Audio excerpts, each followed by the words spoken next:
Okay, well, happy new month and welcome to our live broadcast on the Koikimedia network.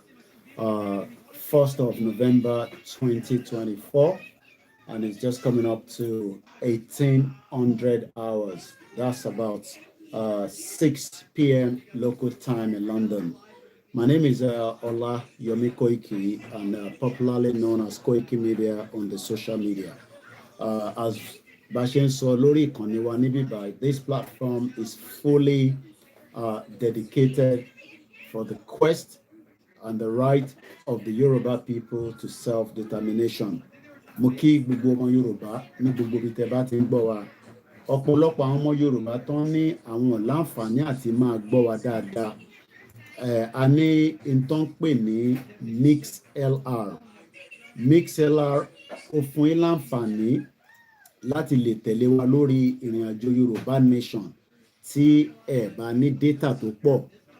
A wà lórí Twitter space, a wà lórí Twitter, a wà lórí YouTube, a wà lórí Facebook, a sì lórí Instagram, a dẹ̀ sí lórí TikTok. So gbogbo ẹ̀yin èèyàn wa tí ẹ máa ń lament pé ẹ fẹ́ má lè máa gbọ́ wa nítorí pé Nigeria data kò jẹ́ kí ẹ láǹfààní àti tẹ̀lé wa dáadáa. Mo fi ń tó wa létí pé gbogbo ọ̀nà tó lè jẹ́ kó rọrùn òun náà ni à ń ṣe lórí ìkànnì yìí. So gbogbo ẹ̀yin èèyàn wa tí ẹ sọ pé ẹ fẹ́ máa gbọ́ ohun tí à ń sọ lórí ọ̀rọ̀ Yorùbá Nation, níbo la báṣẹ́ dé, kí ló tún kù, kí la máa ṣe, gbogbo ohun tí a fi ń sọ pé ẹ máa darapọ̀ mọ́ wa lórí MixLR. So gbogbo ẹni tó bá ní link yẹn lọ́wọ́ àti share link yẹn sí gbogbo àwọn platforms káàkiri ní orí group tó jẹ́ ti Yorùbá Nation. Mo wá ń rọ̀ wá gbogbo ẹ̀yin èèyàn wa tí ẹ bá ní link yẹn, ẹ túbọ̀ bá wa fi ṣọwọ́ sí àwọn èèyàn wa ní Nàìjíríà kó lè láǹfààní àti tẹ̀lé movement yìí gẹ́gẹ́ bó ṣe lọ àti ibi tó dé àti ibi tó ń tẹ̀síwájú sí, nítorí pé ìrìn àjò tá a gbé dání Ọlọ́run ọba ló ní ìrìn àjò, àmọ́ àwa ẹ̀dá ọmọ ènìyàn la máa polongo ẹ̀ fún ara wa. Gbogbo ń ta dẹ̀ ń sọ níbí báyìí kò tako ẹ̀sìn, kò tako ẹnì kankan, kò tako iléeṣẹ́ kankan, kódà kò tako ìjọba Nàìjíríà, nítorí pé ìjọba Nàìjíríà náà mọ̀. Ìyẹn ni Shettima ṣe lọ sí Amẹ́ríkà ní United Nations tó lọ sọ fún wọn pé kó fún Palestinian ní ààyè láti lè dá dúró gẹ́gẹ́ bí orílẹ̀-èdè. So ìtawà náà ń ṣe níbí báyìí òun náà ni pé àwa ń sọ fún Shettima àti ìjọba rẹ̀ tí wọ́n jọ ń ṣe pẹ̀lú Tinubu pé káwọn náà ṣe kí ni, kó fi àyè sílẹ̀ kí ìran ọmọ Yorùbá kó láǹfààní láti sọ bóyá àwọn sì fẹ́ wà nínú Nàìjíríà àbáwọn fẹ́ sí nínú Nàìjíríà. Kò dẹ̀ ń ṣe dandan pé ká wà nínú Nàìjíríà. Aláǹfààní àti dádúró gẹ́gẹ́ bí United Nations ṣe sọ.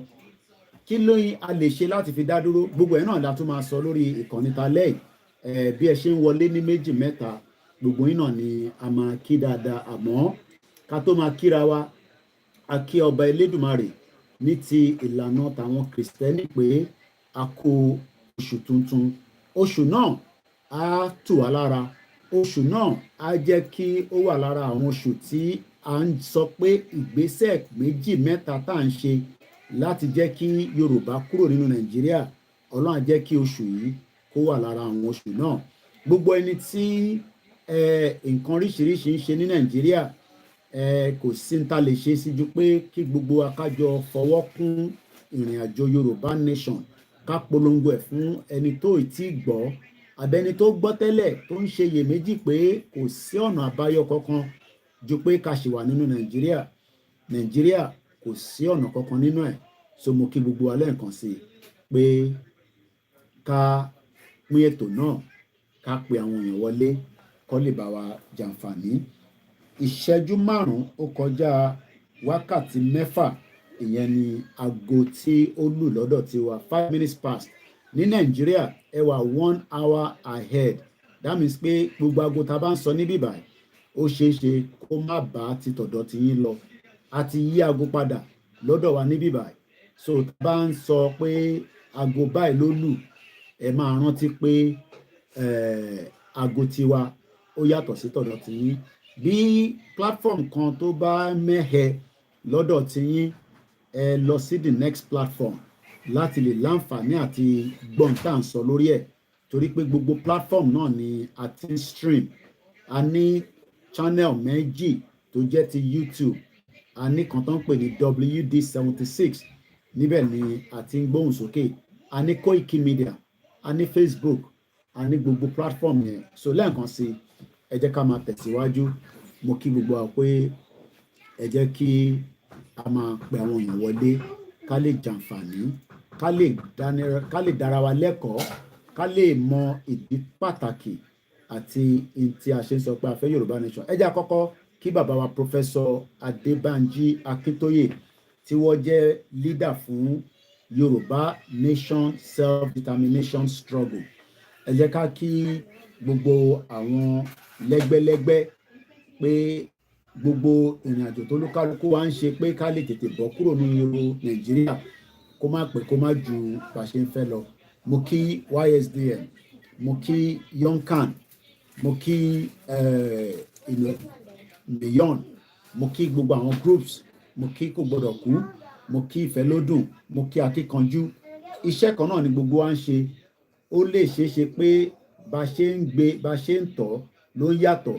Gbogbo ẹni tó bá gbà fún bàbá Akíntóyè tó dẹ̀ gbà fún olóyè Ìgbòho, ẹ gbọ́dọ̀ ṣe iyèméjì lórí ìrìn àjò yìí, nítorí pé àwọn ni Ọlọ́run fún ní opportunity tó ṣí wa lọ́kàn kúrò nínú Nàìjíríà.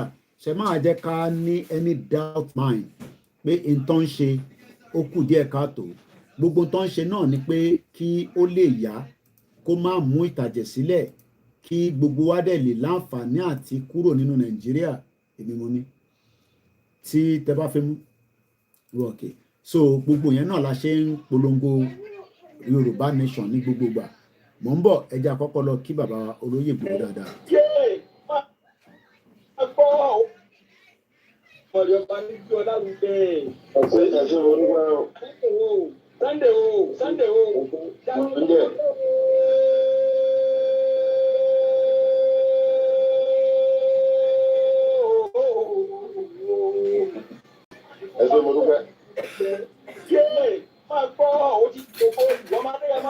Ó dé wọn mọ́lẹ̀ pátápátá, wọn ò lè mí mọ́, ó ti kó wọn láyà jẹ́ kó lè sóge, wọ́n ṣẹ̀rù bà wọ́n, ọjà wọn láyà wọn ò lè mí fín mọ́, ó ti fi ògbójú lọ́kọ́ igbá oró ní èrè dànù.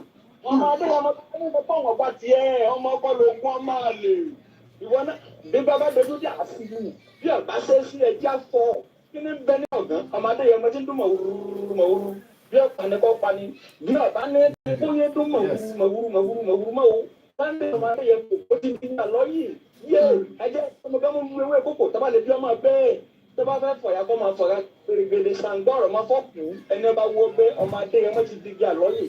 Sáńdé ọmọ adé yẹn mọ́ Ìgbòho ṣà yóò rí ìlà pé ọmọ Yorùbá àtàtà ọmọ ọkọ ní ọ̀hún ṣéwú bẹ́ẹ̀ lọmọ ọkọ ṣe ìwọ́n gàmbàrà sí. Sáńdé ọmọ adé yẹn mọ́ ọ̀pá gàmbàrí nípa ìsìn ọ̀pọ̀ ọ̀pọ̀ tó ló gbọ́ ya oníkà ọmọ Sáńdé Ìgbòho ṣà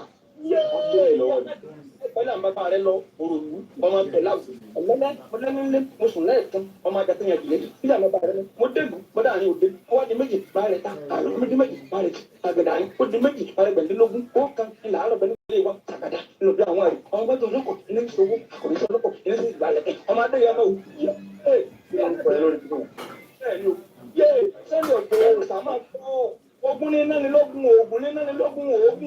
Ògún ló ní ilé àárọ̀ Ògún ni wọ́n fi jagun jù. Yé bẹ́ẹ̀ jẹ́ bó gùn ọ̀jì ẹjẹ́ nira wọn ló gùn ọ̀nà. Sunday ọmọ Adéyẹmọ Ìgbòho Òrìṣà ló ní ilẹ̀ Yorùbá pọ̀ pẹ̀lú dandan ní. Ọ̀pọ̀ agbọ́ o. Ọlọ́dọ̀lọ́dà yìí o. Ìlànà Olódùmarè ni ọmọ ìlú ọmọ Adéyẹmọ wò. Dákun mọ́ làwọn oníṣẹ́ ẹbí.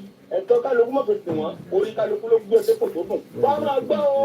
Gbogbo ọmọ Yorùbá tàtà ń tẹ́wá lóye. Ẹja fọwọ́pọ̀ kájú ẹni tó lúwọ́ fi sẹ́ kájú lárugẹ gidi ni ẹ̀mí jù ọ́ wọn jù ú ẹjọ́ orògbè lọ sí ibà méjì kọ́ o ẹni tó wọ́n fi sẹ́rán ọgá tó sí ẹni tó fi ra wọn Sunday ọmọ Adéyẹmọ ọmọdé ìfọlá wa ọ̀nà tiwa akọni jagunjagun ọkùnrin tààrà gbọdọ̀ kẹlẹ́ Mama Adéyẹmọ wọ́n máa gbọ́n fẹ́ ṣàkóso fún wọn ni ẹni tó bá ní kó òkú ní kékeré kó máa fọwọ́ àwọn síra wọn. Wọ́n ní kàkọ́ máa ṣe ara ìdíkò dànù. Ìmọ̀jú ìmọ̀jọ́ ìmọ̀jọ́ ìmọ̀jú ìmọ̀jú ìmọ̀jọ́ ìmọ̀jọ́ ìmọ̀jú ìmọ̀jú ìmọ̀jọ́ ìmọ̀jọ́ ìmọ̀jú ayé pọ̀ ní kó lọ́wọ́ ọ̀run wá kékeré tó kékeré ìdáhọ́ iná máa gbẹ̀yìn agbẹ̀dẹ oṣù pàtàkì òní gbúrú òdòkó tẹ̀ máa gbọ́ àwọn abábá wọ́n sọ wọ́n àjàkà ajẹ́ńdẹ́kẹ́lẹ̀ ẹ̀fọ́ fòtẹ́lì kánáfọ́kúnmá òun náà lẹ́rú ọmọdékùnrin sábà abolílá abolíkòkò alùpùpù àbá àbúdí ògèdègbè ẹgbẹ́ gbúrú olè jẹ̀sà. Ṣàgó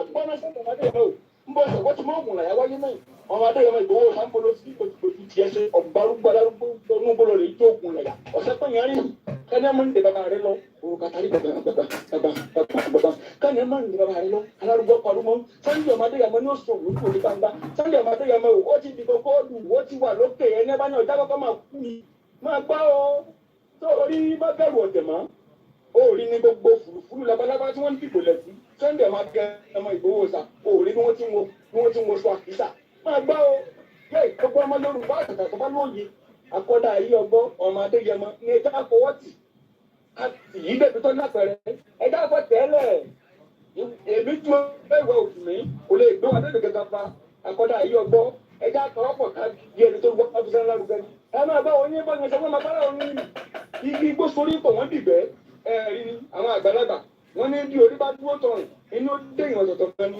Sunday ọmọdé yẹn mọ́ yé ẹ̀bá ọjọ́ òní ọjọ́ burúkú tó lápẹ̀rẹ̀ ní ṣùgbọ́n o àwọn tí wọ́n ṣerú fún ẹ̀ wọn ò lè mú jẹ́ ẹ̀ má ṣe pé ṣùgbọ́n nu rẹ̀ gbogbo nǹkan ọba tó ń padà bọ̀ ìmọ́lẹ̀ thank you àrò ọ̀rọ̀ mọ́ gbogbo nǹkan ọba tó ń gbẹ àrò ọ̀rọ̀ mọ́ àwọn tó kọ́kọ́ dò náà wáyé má ṣe pé o ṣùgbọ́n má jẹnu rẹ̀ ó gbòfò gbogbo nǹkan ọba pátápátá àrò ní ọmọ àrọ̀ mọ́ orí bẹ́ẹ̀ gbẹ́lẹ̀ wọ́n mọ fèyíṣẹ́ lọ́lé wa kì í ṣe é mọ̀ wọ́n lè bí ilé ìwé bẹ́ẹ̀ tálọ́pọ̀rin ìwòtálọ́pọ̀rẹ́ lágbẹ́gbẹ́ ní tàmẹ́dọ́ni ìmọ̀lẹ́ akẹ́wìrì ọmọ wọn lọ́gbọ̀mọ̀ṣọ́ àkílété mo bóluwa mi dúpẹ́ mo bẹ̀rù àgbà. Ìmọ̀lẹ̀ ẹ̀ṣẹ̀ gan ni ìmọ̀lẹ̀ yóò ní wọ̀ ẹ̀ṣẹ̀ àdúpẹ́.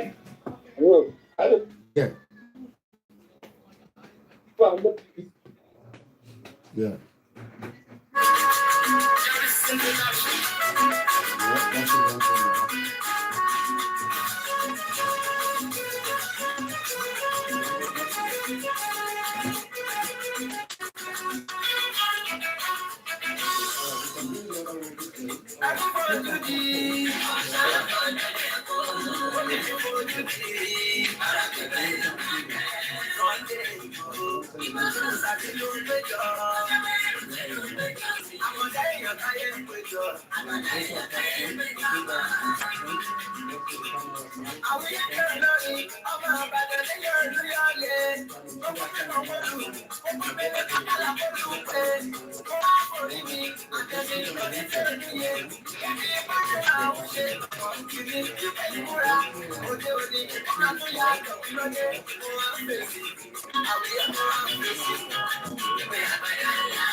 Now, what does it say there?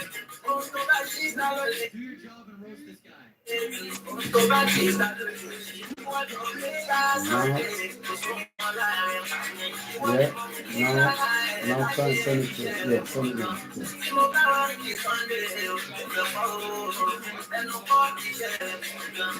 So you should receive now.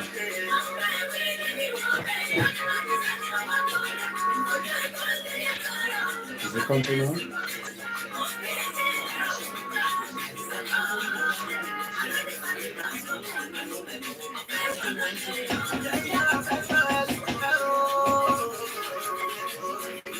If you close that, come back, refresh it, and then go back to it again.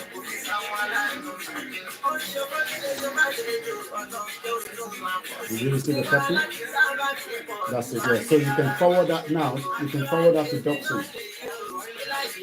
All right then. You're welcome. All right, you're welcome.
Mo kí gbogbo wa pé ẹ káàbọ̀ padà sórí ìkànnì wa tí a mọ̀ sí Koikimedia. Mo ń try láti share link Mixlr jáde so that a lè easy fáwọn èèyàn wa láti lè follow broadcast. Torí ọ̀pọ̀lọpọ̀ ní àwọn láǹfààní àti gbọ́ wa dáadáa bí ṣe sọ lákọ̀ọ́kọ́. So gbogbo ẹni tó bá rí link yẹn ẹ bá wa fi ṣọwọ́ sáwọn èèyàn wa nílé kó lè láǹfààní àti máa gbọ́ wa. A máa wọnú ètò náà lọ díẹ̀díẹ̀. Mo kí gbogbo èèyàn tí ẹ ti wà lórí ìkàlẹ̀ láti tún fi gbọ́ interface lálẹ́ yìí gẹ́gẹ́ bí ìkànnì wa tí a mọ̀ sí Koikimedia. Mo kí wa lẹ́ẹ̀kan sí pé a kú oṣù tuntun náà. Elédùmarè á yọ wá nínú ìdààmú àti wàhálà tí wọ́n ń pè ní Nàìjíríà. Gẹ́gẹ́ bí a ti ṣe máa ń ṣe lórí ìkànnì wa, a máa ń fi ìkànnì yìí láti fi dánilẹ́kọ̀ọ́, láti fi kéde fáwọn èèyàn wa pé ọ̀nà àbáyọ kan tó kù òun náà ni pé kí Yorùbá kó dá dúró gẹ́gẹ́ bí orílẹ̀-èdè. Ẹ tẹ̀síwájú pẹ̀lú orin àsíá wa.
Mo kí wa pé a very good evening and welcome to the program. Mo kí gbogbo èèyàn wa tẹ́ bá ń gbọ́ mi dáadáa, ẹ jọ̀ọ́ bá mi sọ lórí comment section pé ẹ ń gbọ́ ìtàn sọ. Níbo ni ká ti bẹ̀rẹ̀ ètò talẹ́ yìí? Níbo ni ká ti mú? Níbo ni ẹ fẹ́ ká gbà wọlé?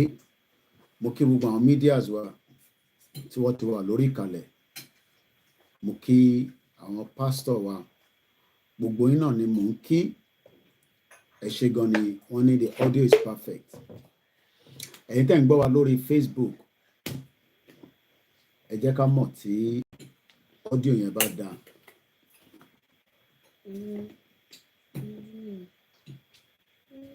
Ẹ ṣé gan ni. Just raising. Àti gbogbo èèyàn wa, mo kí ẹ mọ́lẹ̀. Happy new month. Let's go straight from this angle. Ẹ ká lọ sí Lithuania. Ìlú wo náà ń pè ní Lithuania àti pé kí ni Lithuania ní ṣe pẹ̀lú Yorùbá nation? Gẹ́gẹ́ bí ẹni tó bá fi gbéra láti ibi báyìí, á gbà yín ní wákàtí 2 àtàbọ̀ láti dé Lithuania. Lóòótọ́, wọ́n tó wà ní numbers. Tá bá ní ká wo gbogbo ẹ̀yà tó ń pè ní ìran tí a mọ̀ sí Lithuania. Gbogbo population wọn tó 3 million. Gbogbo population wọn, mo kí yín pẹ́ kalẹ̀, àdẹ̀kù oṣù tuntun náà. Àtúbọ̀ kíra wa dáadáa, ẹ má ká fi kíkí ká fi gbàsìkò. Torí àwọn tó ní data ní Nàìjíríà. Aago 6 ló ṣẹ̀lú. Lithuania is 2.872 million gẹ́gẹ́ bí World Bank ṣe sọ fún wa. Irú ìjọba wo ni wọ́n ń lò níbẹ̀? Wọ́n ń lo republic, wọ́n ń lo unitary state, wọ́n ń lo parliamentary system àti parliamentary republic àti semi-presidential system. Gbogbo area to cover Lithuania is about 65,300 kilometers. That's about 25,200 square miles. bó kí la fẹ́ mú gangan pẹ̀lú ọ̀rọ̀ Lithuania òun ni bó ṣe gba independent wọn.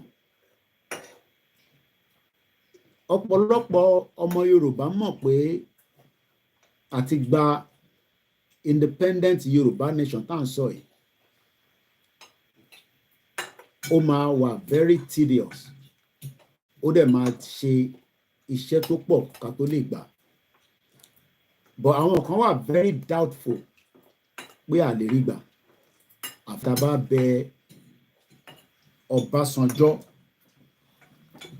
àbí tá bá lọ bá Babangida, tá bá lọ bẹ Gowon, tá bá lọ bẹ Tinubu, tá bá lọ bẹ gbogbo àwọn tí wọ́n jẹ́ àgbàlagbà nílẹ̀ Haúsá àti nílẹ̀ Ìgbò àti nílẹ̀ Yorùbá.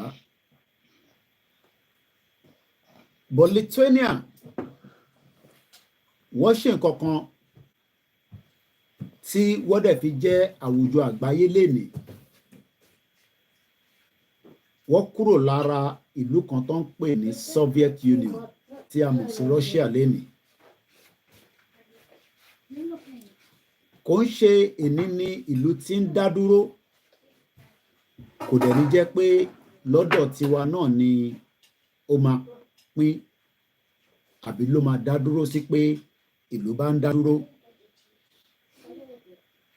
Gbogbo intern sọ yìí láti in the 90s ló ṣẹlẹ̀. So kò ń ṣe irú àwọn tá a sọ pé àgbọ́njú bá, torí púpọ̀ nù wa àgbọ́njú mọ 1914 akọ̀gbọ́ náà ni gẹ́gẹ́ bí a ti ṣe ń fi ṣe ètò.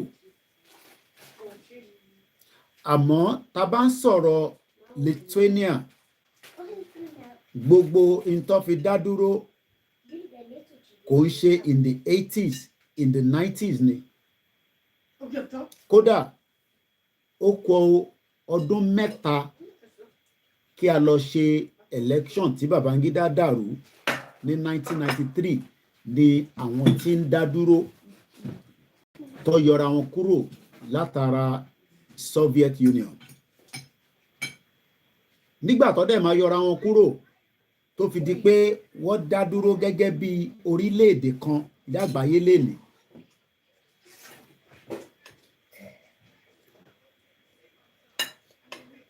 Èmi ò rò pé àwọn àgbáyé wọ́n takò. But kí ni àwa rò lọ́kàn pé tá bá náà fẹ́ dá dúró gẹ́gẹ́ bí orílẹ̀-èdè kan tó fẹ́ jáde kúrò nínú ìlú kan tó ń pè ní Nàìjíríà? Kí ni àwa rò lọ́kàn pé àwọn ìlú tó yí wa ká tó ń bá Nàìjíríà ṣe, kí ni expectation ti yín lórí wọn? Torí pé bí ṣe sọ tẹ́lẹ̀ pé Lithuania dá dúró gẹ́gẹ́ bí orílẹ̀-èdè kan, gbogbo ẹ̀ ó sì bọ́ sí inú ibi tí a ti lè sọ pé a rí, even though pé a mọ̀ nígbà yẹn, torí pé in tó wà níwájú tiwa ní 1990 tá bá play back 1990 nínú Nàìjíríà, olúkálukú ló lè sọ in tóun monitor. As at 1990 yẹn àwọn kan tí ń move kúrò nínú Nàìjíríà gradually. Àwọn kan sì ní hope nínú Nàìjíríà, kódà hope yẹn àwọn kan sì ní títí di bá ṣe ń sọ̀rọ̀ yìí. Àmọ́ àwa la máa sọ fáwọn tí wọ́n ní hope yẹn pé bó ṣe pa hope 93 nígbà tí Abíọ́lá jáde tó náà máa gbé gbààbò tí gbogbo ìlú tó súnmọ́ tó bá ṣe, hope yẹn kò sí nínú Nàìjíríà náà mọ́. But ó difficult, ó léwu ká wá sọ fún ẹni tí ó sì ní ìgbàgbọ́ pé Nàìjíríà ọ̀nà àbáyọ wà níbẹ̀.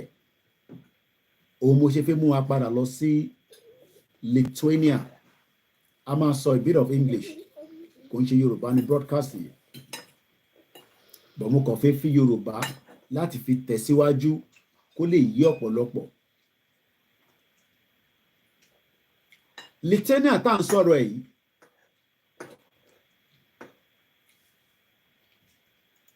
as ìlú tó wà nínú àgbáyé lénìí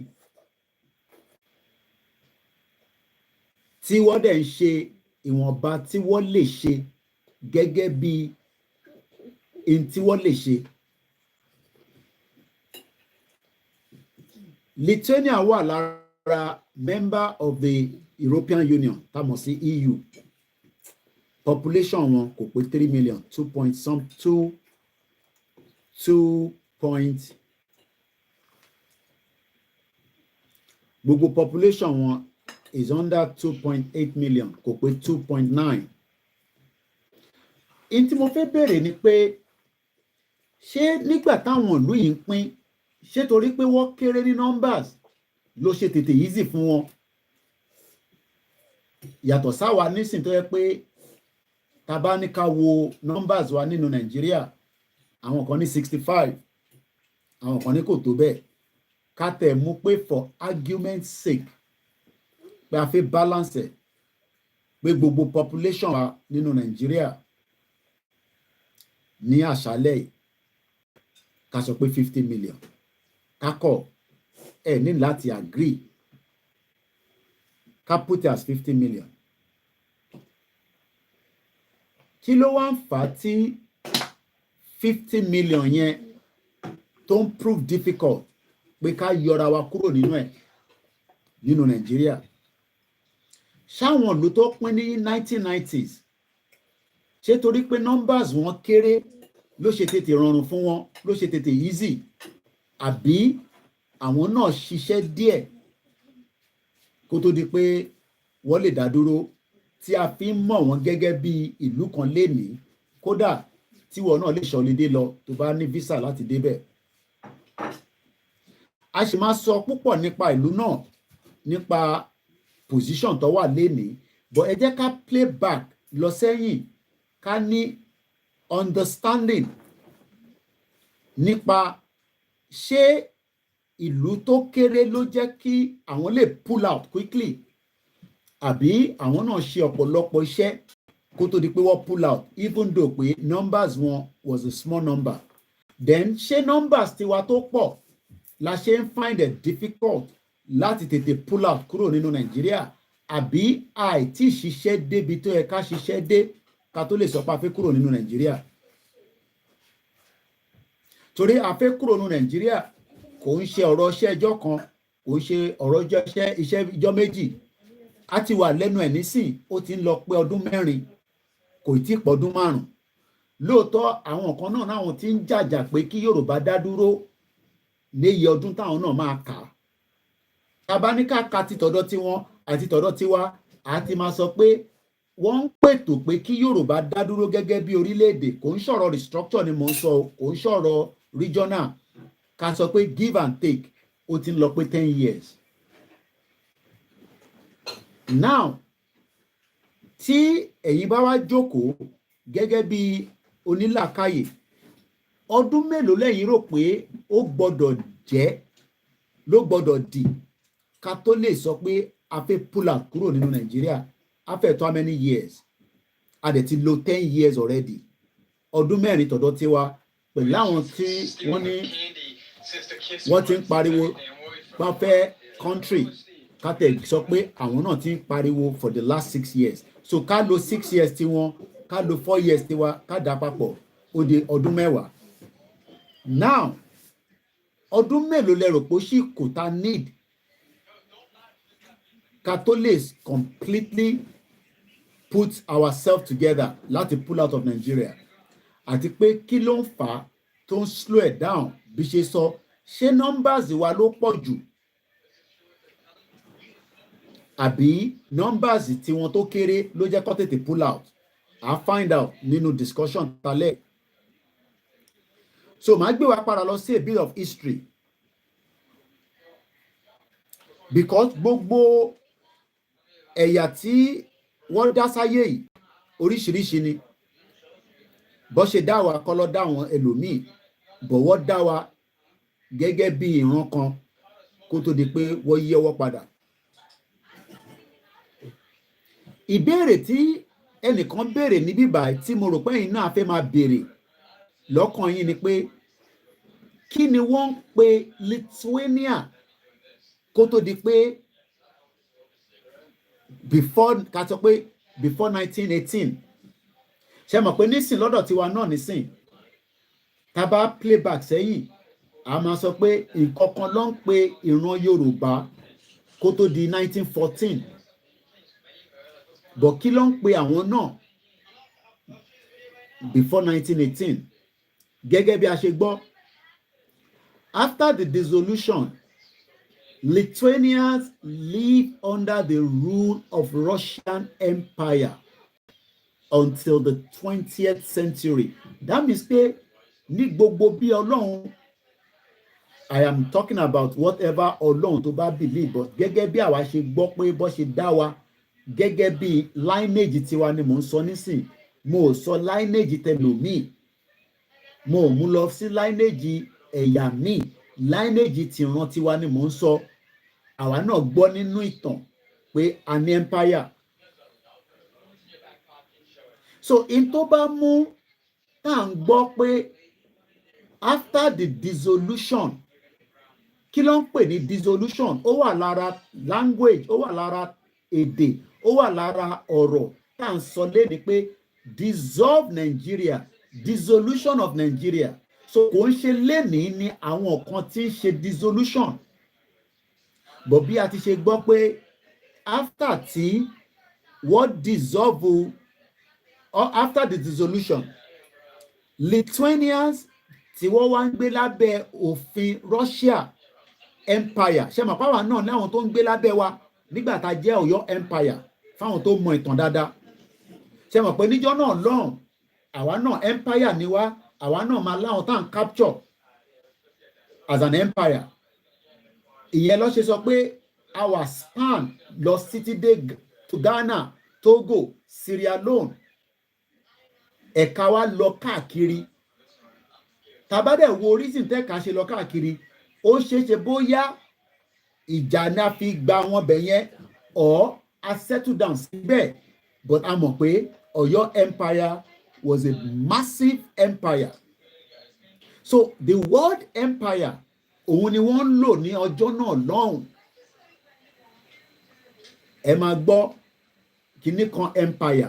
Báwa ṣe ni lọ́dọ̀ tiwa ní ìsàlẹ̀ gúúsù, bẹ́ẹ̀ làwọn náà ní lókè tiwọn ní gbogbo ọ̀nà Russia àti gbogbo ibi tó kù. Àwa gbọ́ pé the rule of the Russian Empire until the 20th century. Now ní 20th century yẹn mo fẹ́ káwa náà máa fi ọkàn bá lọ pé níbo ni ìran Yorùbá wà as at 20th century. A wà ní 21st century nísìn, but as at 20th century níbo ni ìran wa wà, pé irú kí ni wọ́n ń ṣe níjọ́ náà lọ́hùn. Irú àwọn Professor Adébánjí Akíntóyè àwọn ní history yẹn lọ́wọ́, wọ́n dẹ̀ ti fi kọ ìwé tó pọ̀ rẹpẹtẹ fẹ́ni tó bá fẹ́ kà á láti fi mọ ìtàn wa dáadáa. Although there were several major rebellions kí ló mean? Àtayébáyé ní gbogbo nǹkan báyìí náà ti wà. Ṣé jẹ́ ká lọ wo the meaning of rebellion. Rebellion, a máa spell it as Romeo Echo Bravo Echo Lima Lima Indigo Oscar November. Rebellion. Kí ló ń pè bẹ́ẹ̀? Ọ̀rọ̀ tó lágbára gan ni. Gẹ́gẹ́ bí dictionary ṣe sọ fún wa, rebellion is a violent uprising against one's government. A rebel is a person, ènìyàn, who engage in rebellion. Àwọn èèyàn ló máa rebel against ìjọba wọn. Mo fẹ́ kẹ́ máa bá mi fi ẹ̀mí bá lọ. A fẹ́ kúrò nínú Nàìjíríà, ǹjẹ́ àwọn èèyàn wa ready láti rebel pé a fẹ́ gba country wa in tó bá dẹ̀ máa da nínú ẹ̀ a fẹ́ gbà á, àmọ́ àwọn tá a fẹ́ gbà kúrò lọ́wọ́ ẹ̀ àwọn náà takú páwọn ò fẹ́ mú lé wa lọ́wọ́. Torí àwọn tá a fẹ́ gba kinní kúrò lọ́wọ́ ẹ̀ yìí àwọn náà takú pé ẹ lè gbà kúrò lọ́wọ́ wa, ìsídà kí a jọ manage or kẹ́ gbà lọ́wọ́ wa by force. À ń bọ̀ níbẹ̀ yẹn. So that means pé kò ń ṣe lénìí ni àwọn kan ti ń rebel látara ìdí kan àbí ìdí kejì. So tá a bá ń gbọ́ pé àwọn kan dìde uprising ní gbogbo anywhere in the world, kò ń ṣe lénìí ló ti ń ṣẹlẹ̀, in tó ti ń ṣẹlẹ̀ bọ̀ látayébáyé ni. So ẹ jẹ́ ká padà sínú ìwé ìtàn tá à ń kà lọ yìí. Wọ́n ní láàárín 1830 àti 1831 títí dé 1863 gbogbo ìgbà tí mò ń sọ yìí kò tí ì sí kankan tí a lè fi sọ pàtó pé Nàìjíríà lélẹ̀. Torí gbogbo pé Nàìjíríà máa dé 19th century ló dé. That means pé ẹ̀yà ìran Yorùbá ní 18th century àwa náà wà gẹ́gẹ́ bí a ṣe dá wà as an empire. Àwọn tó ń gbé níjọ́ náà lọ́hùn nígbà yẹn èèyàn bíi tèmi àti yín náà ni. Ẹlẹ́ran ara tí ẹ̀jẹ̀ ń flow lára ẹ̀, tó ń jẹun, tó ń ṣu, tó ń tọ̀, tó ń bí, tó ń rẹ̀ sí, tó ń joyè. Táwọn náà dẹ̀ ń ṣe gbogbo ohun tó yẹ kó ṣe gẹ́gẹ́ bí empire. But kí ló wá fà á tí ìran kan tó dìde tó wá wo ìran yẹn pé ìran yìí a gbọ́dọ̀ tẹ̀ wọ́n rì? À ń bọ̀ níbẹ̀ yẹn. Nítorí pé ìran tí ó jẹ́ ìran Yorùbá ní 18th century òun náà ní gbogbo issue tiẹ̀ gẹ́gẹ́ bí àwọn eléyìí náà ṣe ní issue tiwọn nínú Russia, ìyẹn àwọn Lithuanians. So that means pé kò ń ṣe èní, kò ń ṣe àná, kò ń ṣèjẹta ni àwọn ẹ̀yà kan náà dìde láti béèrè ẹ̀tọ́ wọn. Bó kí ló dé tó pẹ́? Because gbogbo Lithuania tá à ń sọ yìí a ṣe ń kà nísìnyí pé wọ́n wà nínú ìlú kan, but nígbà tó máa dé in the 90s wọ́n láǹfààní àti pull out. Ọ̀nà wo ló gbà pull out? Kí ló ṣe? Ìgbésẹ̀ wo ló gbé? Ìjáwa náà lè wo àríkọ́ṣe nínú ẹ̀ tá a bá tẹ̀ nílò gbogbo ẹ̀. After the dissolution, Lithuanians live under the rule of Russia Empire until the 20th century. Although there were several major rebellions. That means pé nígbà tó wà lábẹ́ Russia yẹn, ara ń kan wọ́n, ara ń ni wọ́n, wọ́n wà comfortable, wọ́n lè ṣe gbogbo tó yẹ kó ṣe gẹ́gẹ́ bí ẹ̀yà kan tí Elédùmarè dá níran tiwọn náà ní òkè gúúsù lọ́hùn.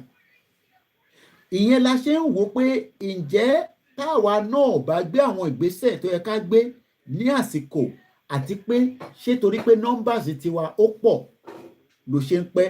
Ẹ rántí pé mo sọ ní láìpẹ́ pé ká tẹ̀ sọ pé àwa ti ṣe ọdún 4 lórí pé à ń béèrè fún Yorùbá nation. Àwọn kan náà náà ti ń ṣe, wọ́n ṣe wọ̀ ṣe, ó dá kò dá, wọ́n gbé dáadáa wọ̀, ìyẹn kọ́ là ń sọ nísìn. Ká tẹ̀ sọ pé fún ọdún 6. So gbogbo pé wọ́n ń béèrè fún Yorùbá nation nílẹ̀ Yorùbá lénìí ó ti ń lọ pé ọdún 10. Now kí ló wá ń fà? You can have it. Kí ló wá ń fà tó ń pẹ́? Kí ló ń fà tí kò tí ì dé? Kí ló mú dúró? Kí nìkan tí a tún lè ṣe ní ìwọ̀nba tá bá kà nínú àwọn Lithuania? Bóyá a lè fi kọ́gbọ́n, bí a lè mú lò, bóyá ó lè wúlò, bóyá kò ní wúlò. Mo kí wa pé a kú oṣù tuntun. A ní máa dárúkọ yín bẹ́ẹ̀ ṣe ń wọlé, bẹ́ẹ̀ bá wọlé ẹ jókòó, kẹ́ bá wa pín ètò.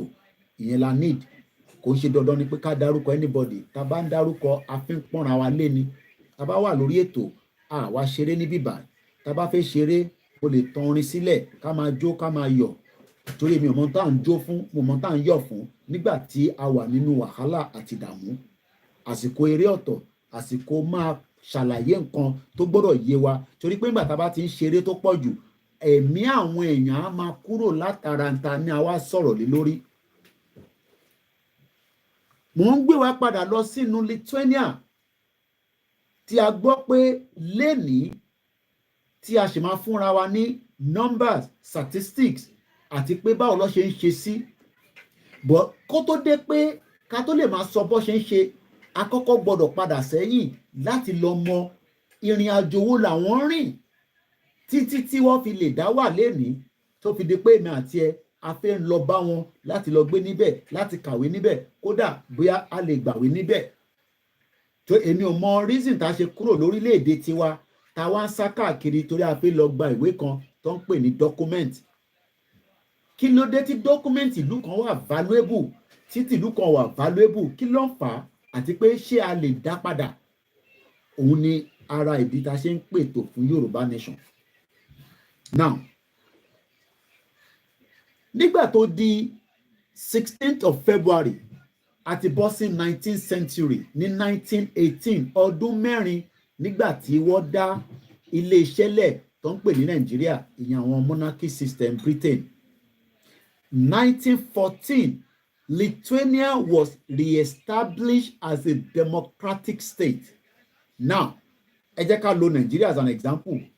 Yoruba was embedded in Nigeria in 1960 with the regional government. Ṣáàrin yẹn yé wa bẹ́ẹ̀ yẹn. Mo kàn ń try láti mú Lithuania yẹn mo fẹ́ jọpọ̀ mọ́ ìrìn àjò Yorùbá nation díẹ̀. No, ìrìn àjò ọmọ Yorùbá nínú Nàìjíríà. Ó lè má perfect bí ṣe ń gbé kalẹ̀ but mo kàn fẹ́ kẹ́ máa wo pointer tá à ń lò nítorí pé bí ṣe sọ Lithuania wọ́n wà lábẹ́ Russia. Àwa náà wà lábẹ́ Nàìjíríà even though pé lénìí a ní ọmọ wa tó jẹ́ president, even though a ní government tiwa on the state level, a ní house of reps, a ní senators, but inú Nàìjíríà ni gbogbo àṣì wà. But in tá à ń pètò fún òun ni pé ká pull gbogbo resources wa out of Nigeria ká wá lo resources yẹn sílẹ̀ Yorùbá fún development àti ìdàgbàsókè. Ìyẹn ni ó ń fa awuyewuye láàrin àwa àti àwọn ẹ̀yà wa tí a jọjọ́ ọmọ Yorùbá. Torí àwọn believe pé iṣẹ́ Nàìjíríà ni ká ṣiṣẹ́ lé lórí ká wá bá ṣe máa fix ẹ̀ kó ní unity kí ìfẹ́ wà láàrin wa kí ìdàgbàsókè dẹ̀ wà kí àlàáfíà dẹ̀ jọba. Bó ṣe fẹ́ ṣe yẹn èmi ò tí mọ̀ bá ṣe máa gbé yẹn fún wọn pé kò lè possible.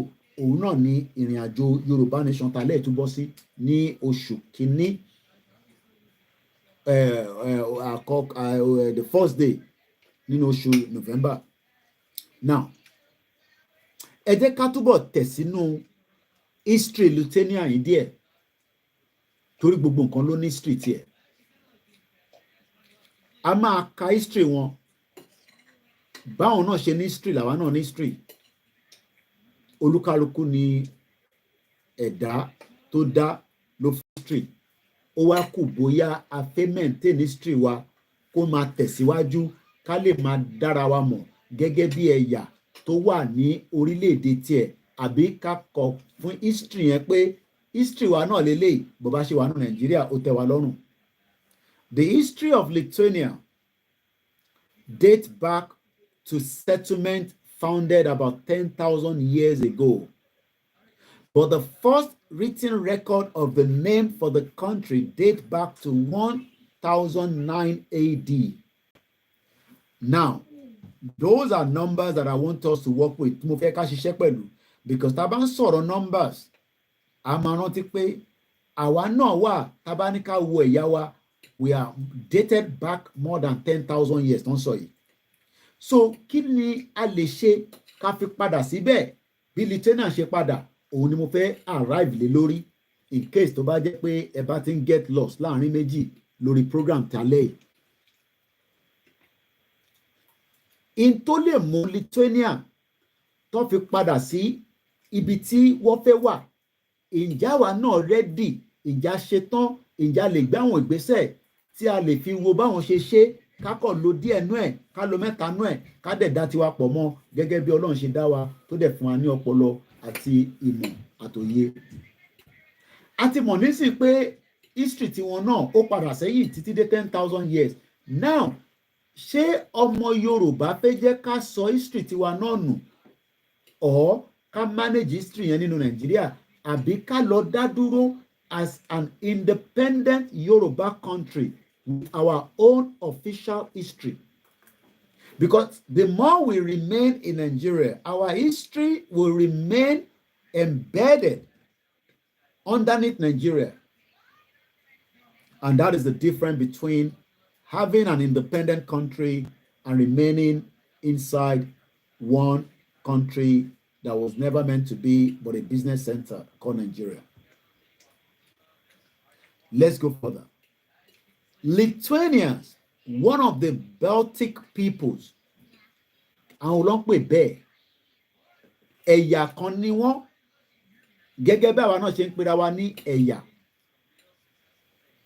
The Baltics or the Baltic people are a group of peoples inhabitants the eastern coast of the Baltic Sea who speak Baltic language, èdè. Ṣé ti rí pé èdè, communication, èdè wà, ó ṣe pàtàkì, ó ṣe kókó. Sister wa Arẹwà, ó fi nǹkan kan sórí timeline ẹ̀. Kódà ó dàbí pé kí n gbé wá sínú ilé mi, bọ̀ mo rántí pé ìyàwó tèmi náà máa ń ṣì ń royán fún mi tí mo sì jẹ níjẹta. Ó kọ̀ pé tíyàn bá ń rí torí x yẹn á máa wùyàn. A ti mọ̀ pé bàbá ń sọ̀rọ̀ pé iyán àtẹ̀fọ́, à ń mọ̀ pé bó bá gbé fún ọmọ Haúsá á máa béèrè pé kí ló dé tó gbé túwó léwu lọ́wọ́. Ìyẹn la ṣe ń sọ pé èdè ó yàtọ̀ síra wọn. A dẹ̀ ti kà nísìn pé àwọn Lithuania, àwọn náà ní èdè tiwọn. Wọ́n wà lára the people and modern day Lithuania, àbí wọ́n lè pè wọ́n ní Latvians. All East Balt as well as the old Prussian, Croatian, Sudovian, Scandinavian. Ṣé mọ̀ pé àwọn kan máa ní Kóìkì tẹ́ bá gba Yorùbá nation, ṣé ìwọ àti àwọn ọmọ Èkìtì ní máa bára yín jà lọ́jọ́ iwájú? Lóòótọ́ Yorùbá ni wá, but a mọ̀ pé Èkìtì, Oǹdó, gbogbo àwọn state yẹn nílẹ̀ Yorùbá, a mọ̀ pé èdè wa fẹ́ yàtọ̀ nítorí pé bó ṣe ń pronounce, bó ṣe ń sọ, but Yorùbá kan náà ní gbogbo wa. Ṣé kò tẹ̀sí wá dá, kò sọ̀rùn pé kí gbogbo wa tí a jẹ́ elédè kan náà ká tẹ̀sí kọ́kọ́ wà nínú one block than pé ká wà nínú the same block pẹ̀lú àwọn ẹ̀yà tó kù tó dẹ̀ wà against wa, tó dẹ̀ nífẹ̀ẹ́ wa, tó dẹ̀ fi ṣe jàǹbá fún wa, kódà tó bá láǹfààní wọ́n lè gbalẹ̀ mọ́ wa lọ́wọ́. Tá bá lajú wa sílẹ̀, àwọn ẹ̀yà tó kù wá gbalẹ̀ yẹn mọ́ wa lọ́wọ́. Intade fi stop ẹ̀, òun ni ká gba orílẹ̀-èdè tiwa padà, but a fẹ́ gba orílẹ̀-èdè yẹn nísìn, òun ló ń mú awuyewuye oríṣiríṣi jáde tí àwọn kan fi ń takò wá pé ọ̀rọ̀ Yorùbá nation kan ló kàn nísìn. Èmi ò mọ tó kàn tá tún lè máa sọ nínú Nàìjíríà ju pé ká gba orílẹ̀-èdè wa lọ. Torí pé a lè ní dialect tó yàtọ̀ bí bàbá wa ṣe sọ ní orí comment section níbẹ̀ yẹn, àmọ́ in tó ṣe pàtàkì ni pé ẹ̀yà kan náà sì ni gbogbo wa. Ẹ jẹ́ ká tẹ̀síwájú. The Grand Duchy was a successful and a lasting warrior state. Ṣé mọ̀ pé nílẹ̀ Yorùbá náà, àwa náà ní àwọn jagunjagun, àwọn tó ti lọ àtàwọn tó ṣì wà bí Olóyè Ìgbòho. Torí Olóyè Ìgbòho bó ṣe wà yẹn, jagunjagun ni. Kò wá ń ṣòwò nìkan, a ní àwọn jagunjagun, àmọ́ àwọn jagunjagun already láti fi ẹ̀mí wọn sílẹ̀ débi pé wọ́n fẹ́ sacrifice. Kódà bàbá aláṣọ funfun sọ fún wa pé òun ò lè jẹ́ kí ọmọ Yorùbá kan wá ta epo sáṣọ òun torí pé ìjà ọmọ Yorùbá ò ṣeé gbè. Ìyẹn bàbá aláṣọ funfun. Ṣẹ̀rí yàtọ̀. Kò ń ṣe lẹ́ni ni àwọn jagunjagun ti ń wà ní ìlú kọ̀ọ̀kan, ní ẹ̀yà kọ̀ọ̀kan tẹ́lẹ́dùmarè dá. Àwọn kan náà wà níjọ́ náà tó ń pè ní the Grand Duchy of Lithuania. was a sovereign state in the northeastern Europe that existed from the 13th century, succeeding the kingdom of Lithuania to the 18th century, when the territory was suppressed. Mo like èdè yẹn, suppressed. Right now, the Yorubas are suppressed in Nigeria, and we are asking our pull out of Nigeria, but the same Yoruba disagree with it, even though we are suppressed. During the 1795 partition of Poland and Lithuania. So it's not the first time in the history that partitions of countries, of people, has managed to happen. But how did Lithuania manage to pull themselves out? And today, Lithuania is working as part of a European country in a large country, even though they are small, but they've added themselves into a large country. But the Yoruba can have a country of 50 million Yoruba people, and I'm using that as an argument, whether people say we are more than that. I don't want us to talk about Yorubas outside now. Let's focus about the Yorubas inside. When the Yorubas inside have their own country, we can then go and start talking to the Yorubas around the world if they are ready to be part of who we are. But when we keep saying we have Yoruba in Russia, we have Yoruba in Brazil, we are plenty there, no, we will get lost. Ẹ jẹ́ ká kọ́kọ́ wá láàrin ara wa nílẹ̀ Yorùbá ká achieve aims and objectives wa, then we can then pull out and send representatives and call the people. But right today, the question is, are we people that are suppressed on our land?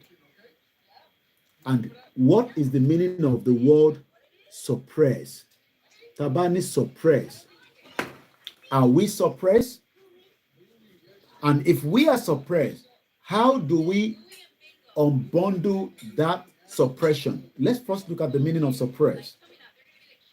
To prevent something from being seen or expressed or from operating. Now, màá ṣàlàyé ẹ̀ nídè Yorùbá bí mo ṣe ní understanding ẹ̀. To prevent, ẹ má jẹ́ kí ìran Yorùbá dìde. Ìyẹn àwọn ọba ló ń sọ yẹn. Àwọn ọba tó yẹ kó wà for, àwọn tó wà against. Àwọn olóṣèlú ò fẹ́ jẹ́ kí ìran wa tayọ.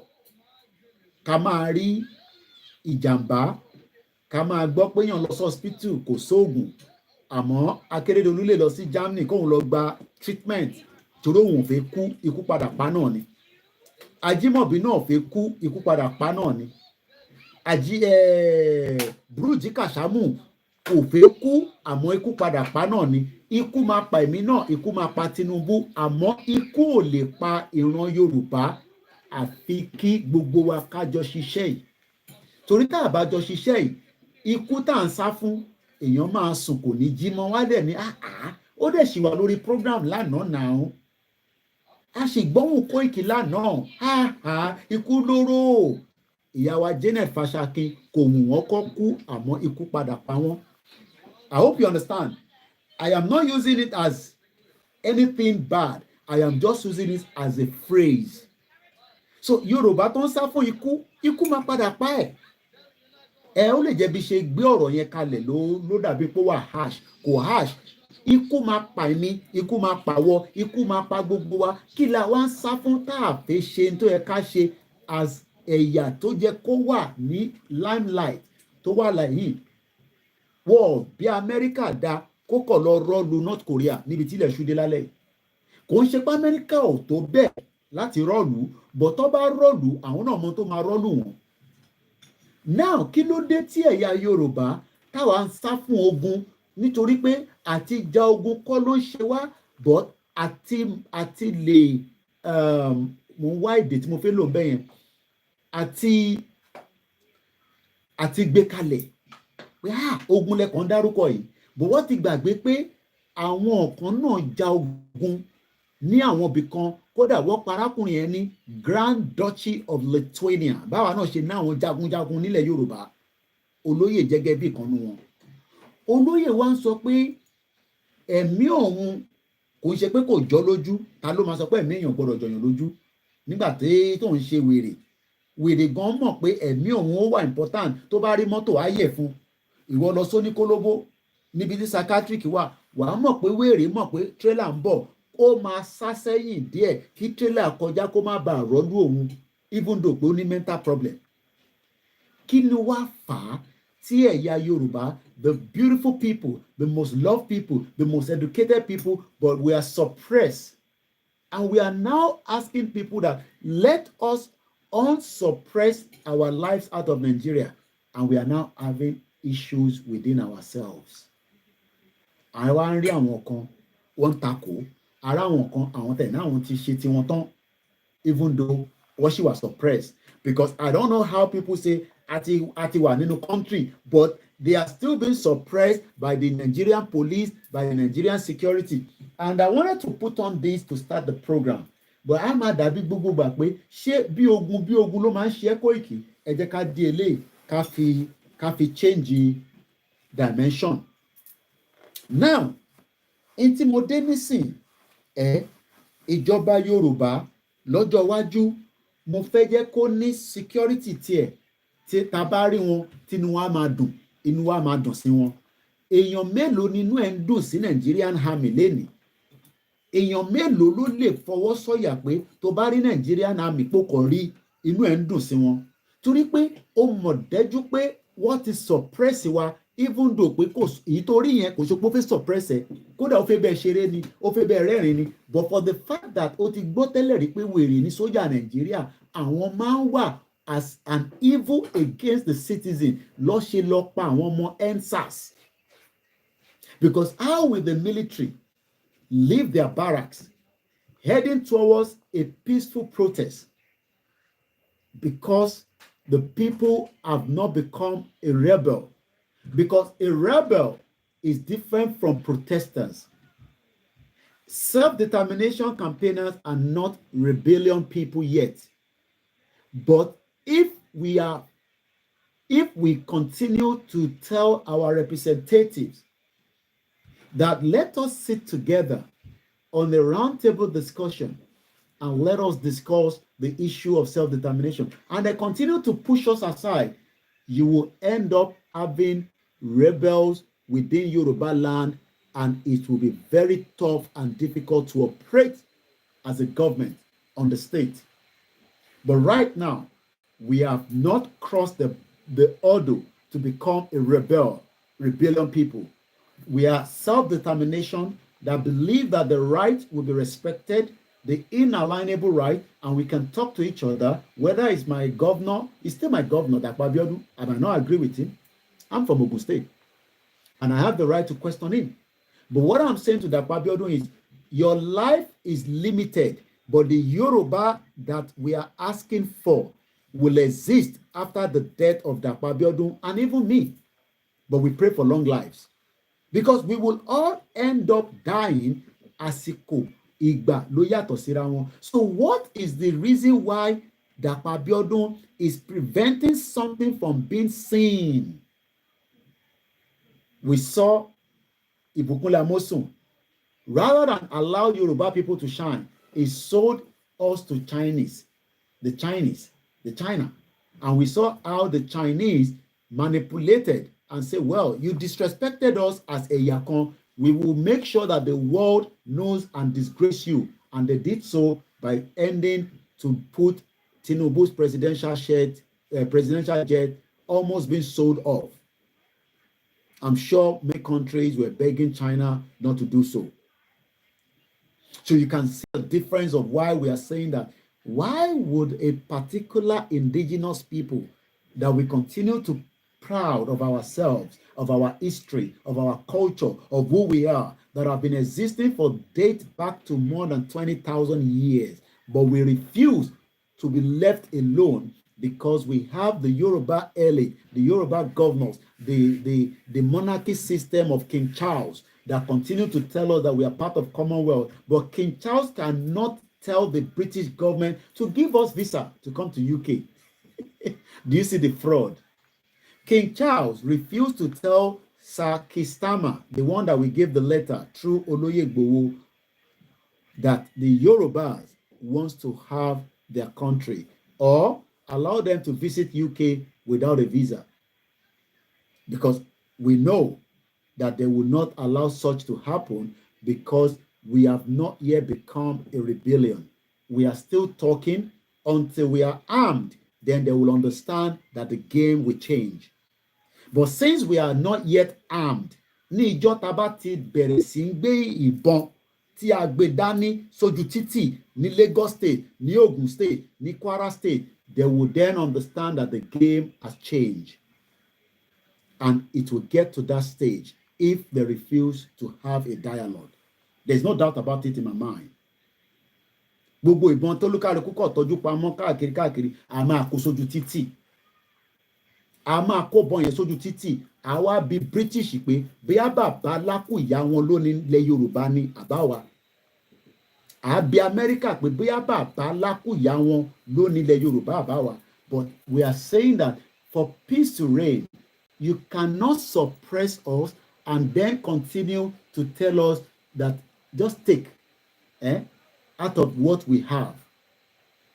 Kí ló ń pè ní suppress? Ẹ bá mi share program yìí. You are not sharing the program and it's not good for me. Because there's no point if I'm sitting here for hours doing this and ẹ bá wa share. It's very, very, upsetting. The word suppress. Sarah uniform Papa Romeo Echo Sarah. Suppress.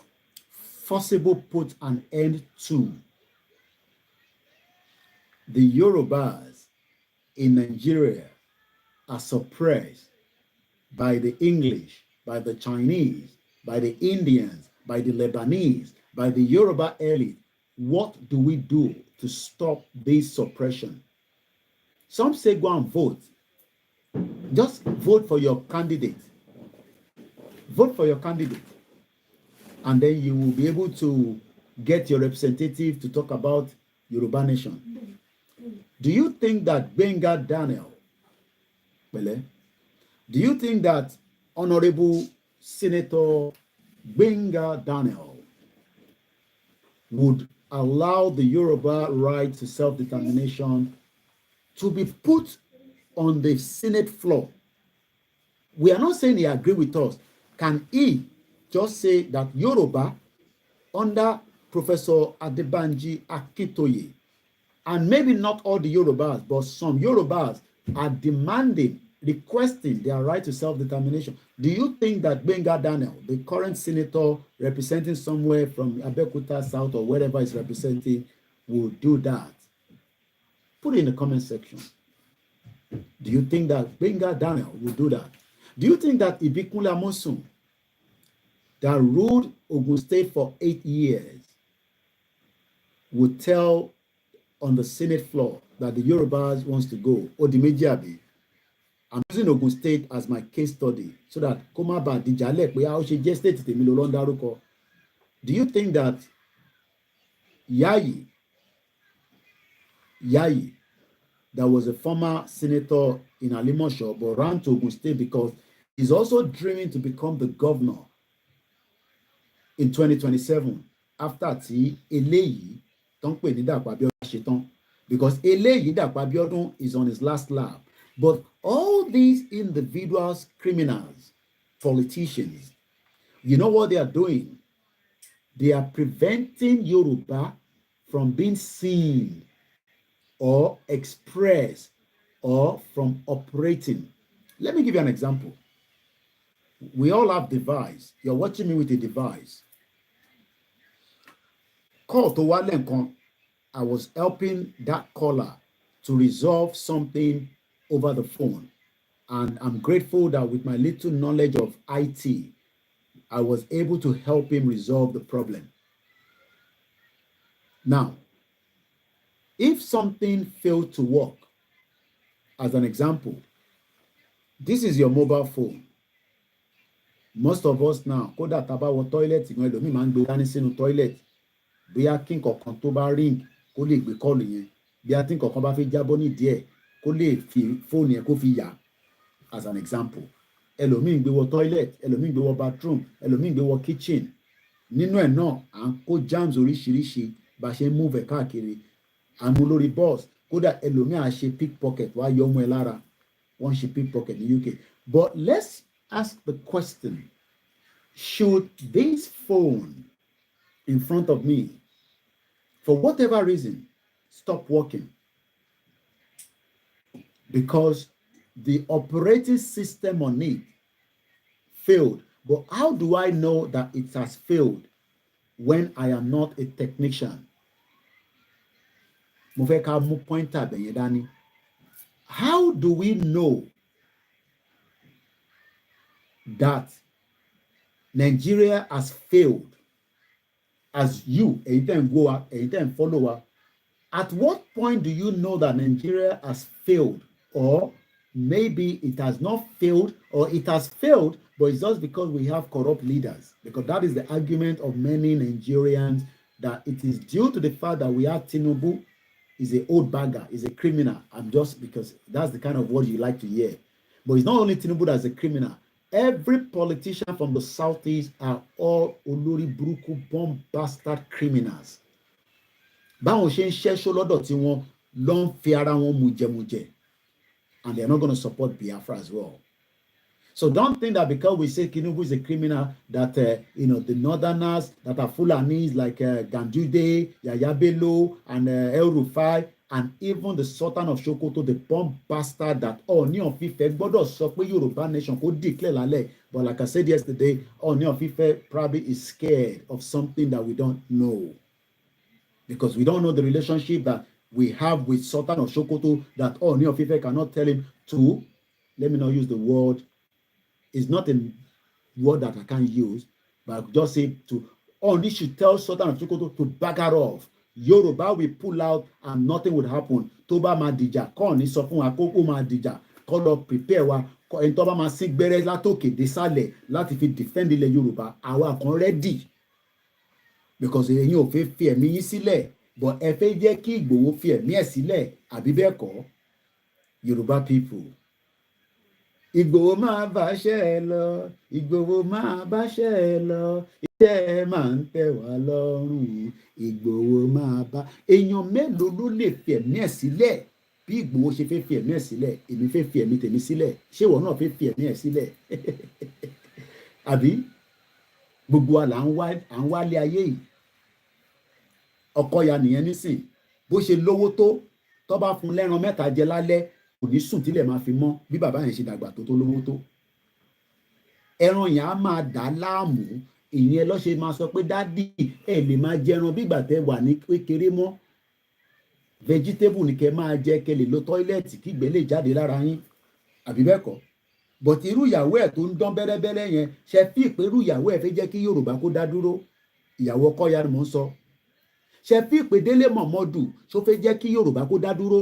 Torí pé tó bá fẹ́ kó jẹ́ kí Yorùbá kó dá dúró ni, kò ní máa bá wa sọ̀rọ̀ PDP ó lè, kò ní máa bá wa sọ̀rọ̀ Àtíkù 419.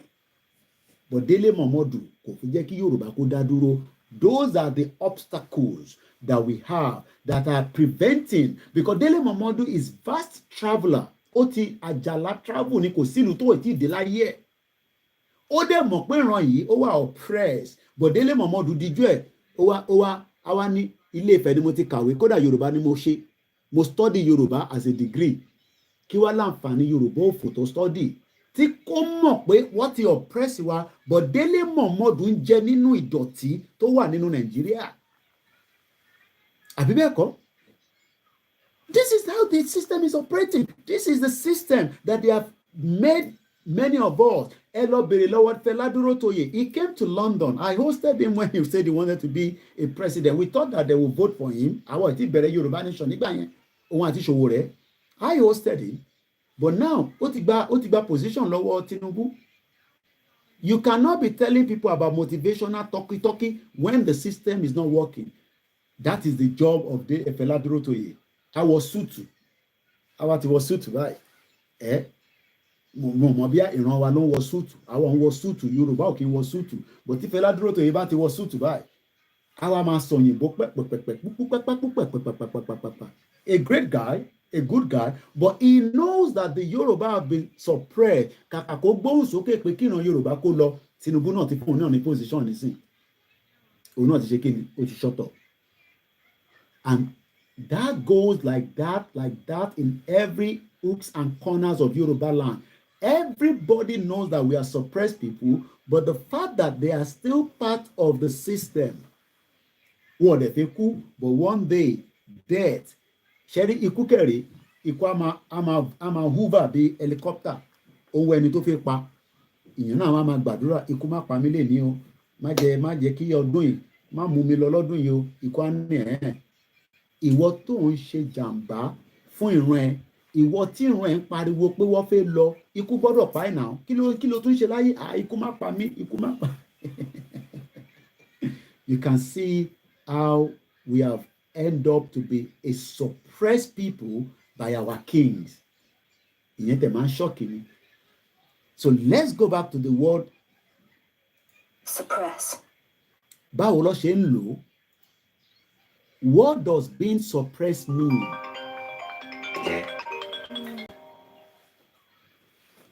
Hello, ma. Alaikum salam. Mo àlọ́ rẹ̀ tó ẹ ti wọlé o.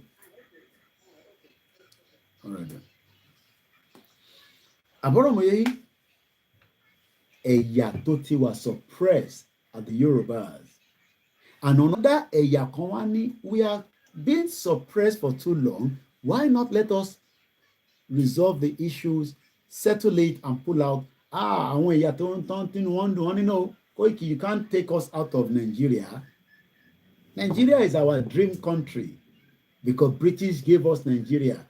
They gave us independence in 1960 to go and select our leaders. Suppressed. Political dissent was brutally suppressed. Suppressing a rebellion. You will not be able to stop the Biafra. Whether they do anything in December or not is not the issue. They are ready, and they are ready to sacrifice their lives, and that for sure means that one part of Nigeria will exit before one if care is not taken. And because we are all being on a different level in terms of the water, so if Biafra cut out, they will fight with the government for maybe 4 years. Eventually, they will be free for the rest of their life. Just as we go back to Lithuania, suppressing it. But mo fẹ́ kẹ́ mọ̀ the full consequence of being suppressed. If we do not pull out of Nigeria, lè ṣoríire kankan níbẹ̀. Kò ń ṣèpè. You will try. You make money and the money goes out. But the most important thing is your true identity will never become yours. Gbogbo owó tí Davido ní nísìn, wọ́n ṣì máa pè ní ọmọ America àbí ọmọ Nigeria. But imagine if we know him as a full-blood Yoruba man. And he can do whatever he wants to do in Yoruba land. He will continue to help us to that is why even the Igbos, they will use Yoruba in their music because they know the importance of that music, that if he doesn't have Yoruba, hello, on P Square. Gbogbo ní tí P Square sọ tọkọ wọ́n gbọ́dọ̀ fi Yoruba sáàrin ẹ̀. That is the power of the language. They might not like us, not all of them, but they cannot do without our language in their music. Kí lẹ̀ ń lo music wa fún tẹ̀ ń lórí wa? Because our language. Don't use our language in your music and see who go buy them. I hope you're getting the message. So that shows that our language itself is a kò tẹ̀ sí any estimate a fi gbélé lórí bóyá gold bar la máa fi wear because tí bá ní $1 trillion èlò ní $1 trillion. But the same Yoruba people that are suppressed will attack every one of us that are fighting the cause. We are all fighting differently, like I always say. Some of you are fighting just because you will not allow anyone to disrespect us as Yoruba people.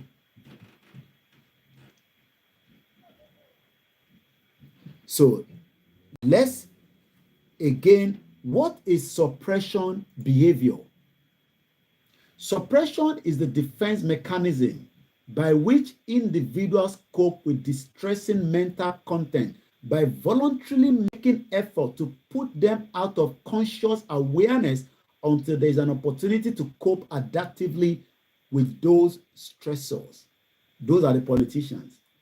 They purposely squeeze everybody that you will beg them for 1,000 naira. You will beg them for 500 naira.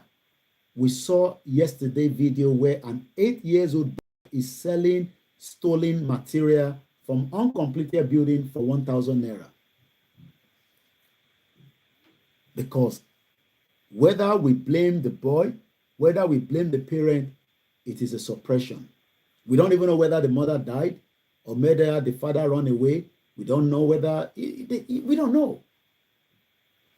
And I'm not here condoning a crime, regardless of his age. But what I'm saying is that that is what these politicians have done. And this is not just Tinubu that have done so. It has been going on as the British wanted it to be so. Britain is still the biggest enemy to the Yoruba people. Whether we like it or not, they are the biggest. I live here. So when I'm talking, I know what I'm talking about. So I pity most of you that cannot. Look, my wife has just done a nice meal in the kitchen. Nice meal. I live with them. I earn my money here. I love being here. I respect being here. And I can also tell you that being here has exposed me to what it means that dogs are more valuable than Yoruba people in Nigeria. Aja, cat. They went to Igbowo's house. You want him? Okay. Tell him to come to Abuja, and tender himself. He will go with his lawyer. But no, that is not the agenda. The agenda was to come into Igbowo's house and kill his cat. I'm not talking about to kill Igbowo now, because they can't kill Igbowo. But they thought that somebody told them, maybe within the house, or other enemies within, that they about to delay Igbowo. Because I saw all those cats. I love the cats. Because I know the importance of animals after living in the UK for 25 years. The only thing is I did not work in a pet shop or with RSPC. But somebody gave somebody intel that the first thing is when you enter Igbowo's house, ó máa disappear o. But tó bá ti disappear yẹn, àwọn ológbò yẹn ló dí o. Can you imagine the Yoruba people? That is why they came with Babalawo. A Babalawo that should be for us is also suppressing us. That is why gbogbo ogun tẹ́ ń ṣe ní Nàìjíríà, ẹ̀yin tẹ́ wà nílé, majority ogun yẹn ò down because àwọn Babalawo ti gbàbọ̀dẹ̀ fún wa. So tẹ́ bá lọ bá babaláwo pé babaláwo mo fẹ́ ṣe oògùn ayẹta, á ní ó máa ṣoògùn ayẹta. Ó wà. Èwo fẹ́ fi ṣe? Àwa tá à ń ṣe Yorùbá nation nítorí kí sójà bá yìnbọn fún wa kó má bàa bà wá. But the same babaláwo ló ń produce oògùn gidi fún Fúlàní. Ó wá ń gbé fake lọ́mọ Yorùbá lọ́wọ́. Tẹ́ bá wá wọnú gbófẹ́ lọ bá wọn jà, tó bá yìn yín níbọn, ẹ̀rí pé máa ń dáhùn. Á kọ̀ mẹ́mìí yín lọ ni. Because babaláwo náà ti wà lára àwọn tó ń suppress wa.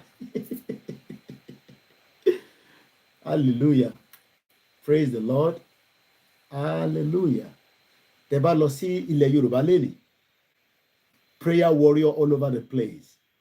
But the people's mind have been suppressed because they are waiting for God to turn things around in Nigeria. But the churches that are now more intelligent are the ones crying and say, Yoruba nation, gbọ́dọ̀ lọ. But because the Yorubas are waiting for Baba G.O. Adeboye to announce officially that Yoruba must not be suppressed again. But Baba Adeboye doesn't want his business center to collapse. So he's not going to talk about anything about Yoruba nation because he was the one that sold the short man devil that you call Yemi Osibajo, another criminal gang that kidnapped Nnamdi Kanu. And how did he become a lawyer and a senior advocate of Nigeria? We should withdraw that from Yemi Osibajo, a criminal man that knows that in 21st century, you do not go and kidnap and rendition somebody, even if you disagree with him. Where is Yemi Osibajo? Because Yemi Osibajo was giving contract to all the redeemers. Yemi Osibajo was giving business to all the redeemers under the approval that is part of the system that Baba Adeboye created. So you are now expecting Baba Adeboye to come and talk about Yoruba nation. But one thing about it is that we now have good prophecies that are coming from people that doesn't have big churches like Baba Deboye.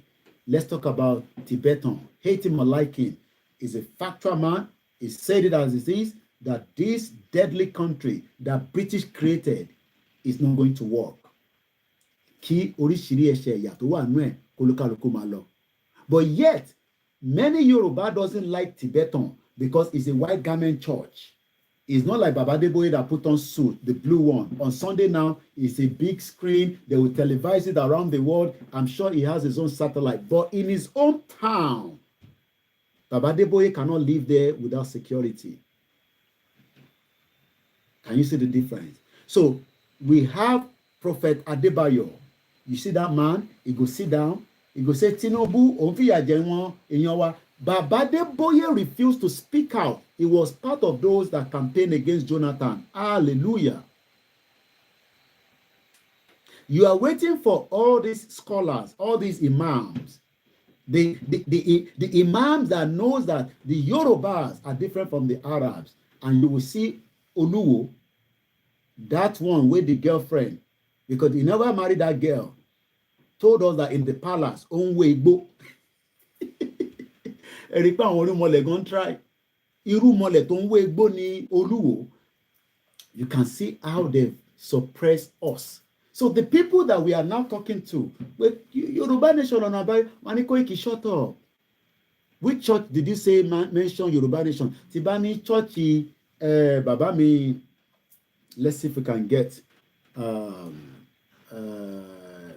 Adepoju. Baba Eloni. Margaret Thatcher said that the Nigerian economy is a galloping economy. Ẹ rántí story yẹn. Kò ṣe story orí podium ni bàbá yẹn ti sọ. I dare tell Baba Deboye to come out on Sunday and challenge Tinubu while we are hungry and we are starving and death is hovering all over Nigeria. He will not do so because Ọlọ́run tí rán Yorùbá sí Baba Deboye. Ìran Nàìjíríà ni Baba Deboye ṣì ń rí. Ìran Nàìjíríà nìkan ló ń rí wọ́n tí rí gbogbo ìran tí Yorùbá sọ. Even bàbá kan tó jáde, bàbá Ezekiel wọ́n ní bàbá yẹn wọ́n ní tó bá sọ̀rọ̀ nǹkan máa dáhùn.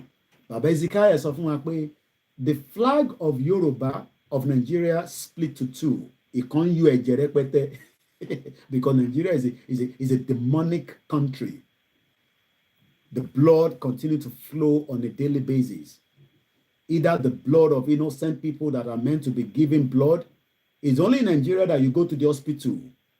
You'll be using your family to say, look, my family is not well. I pay for oxygen. They will remove that oxygen and put it on another person. That one died. They quickly put it back. When you come, they say, Boko kulale àná now.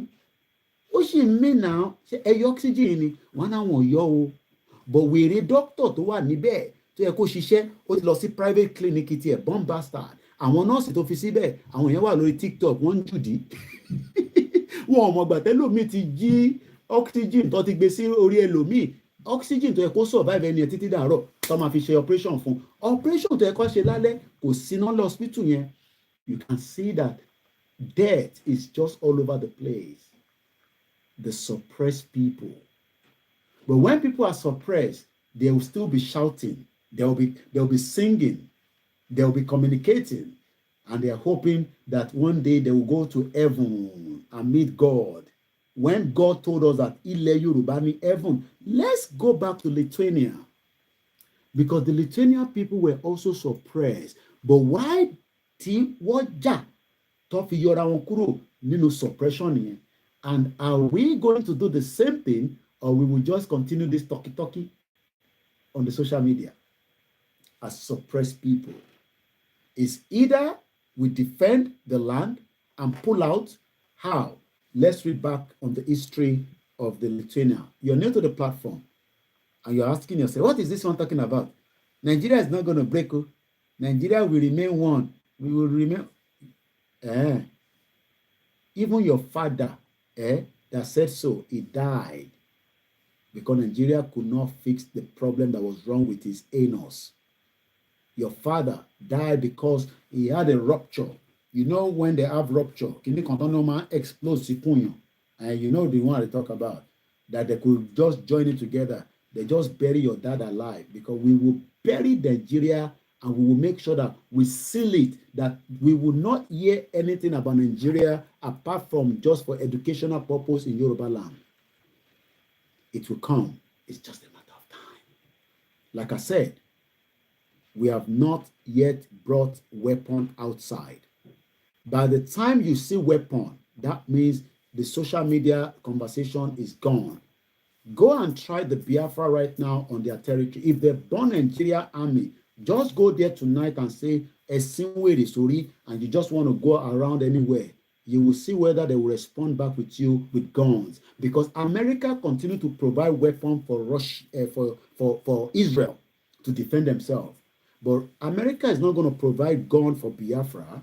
But Biafra must source for their guns wherever they can find it. Because it is only two people that have guns that will be able to talk to each other on the table. But the Yoruba that doesn't have gun, we will talk and talk and talk and talk till thy kingdom come. Ní ìjọ tá a bá ti fa ìbọn jáde, táwa náà sọ pé a ní AK-47, a ní AK-49, just as the terrorists continue to invade the military barracks. Oh, did I say military barracks? No, I saw the Nigerian army, the terrorist army. Lagbaja is probably maybe dead. Incapacity is dead. We don't know. I don't know. I don't have any evidence. But Tinubu, that is a smart man, doesn't want them to do coup d'etat.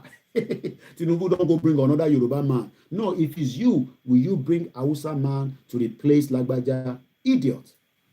Tinubu that doesn't trust his wife will trust you to give you Yoruba nation. Remi Tinubu, I don't know whether they still sleep or they just lie on the bed, or maybe they give another smart girl for Tinubu.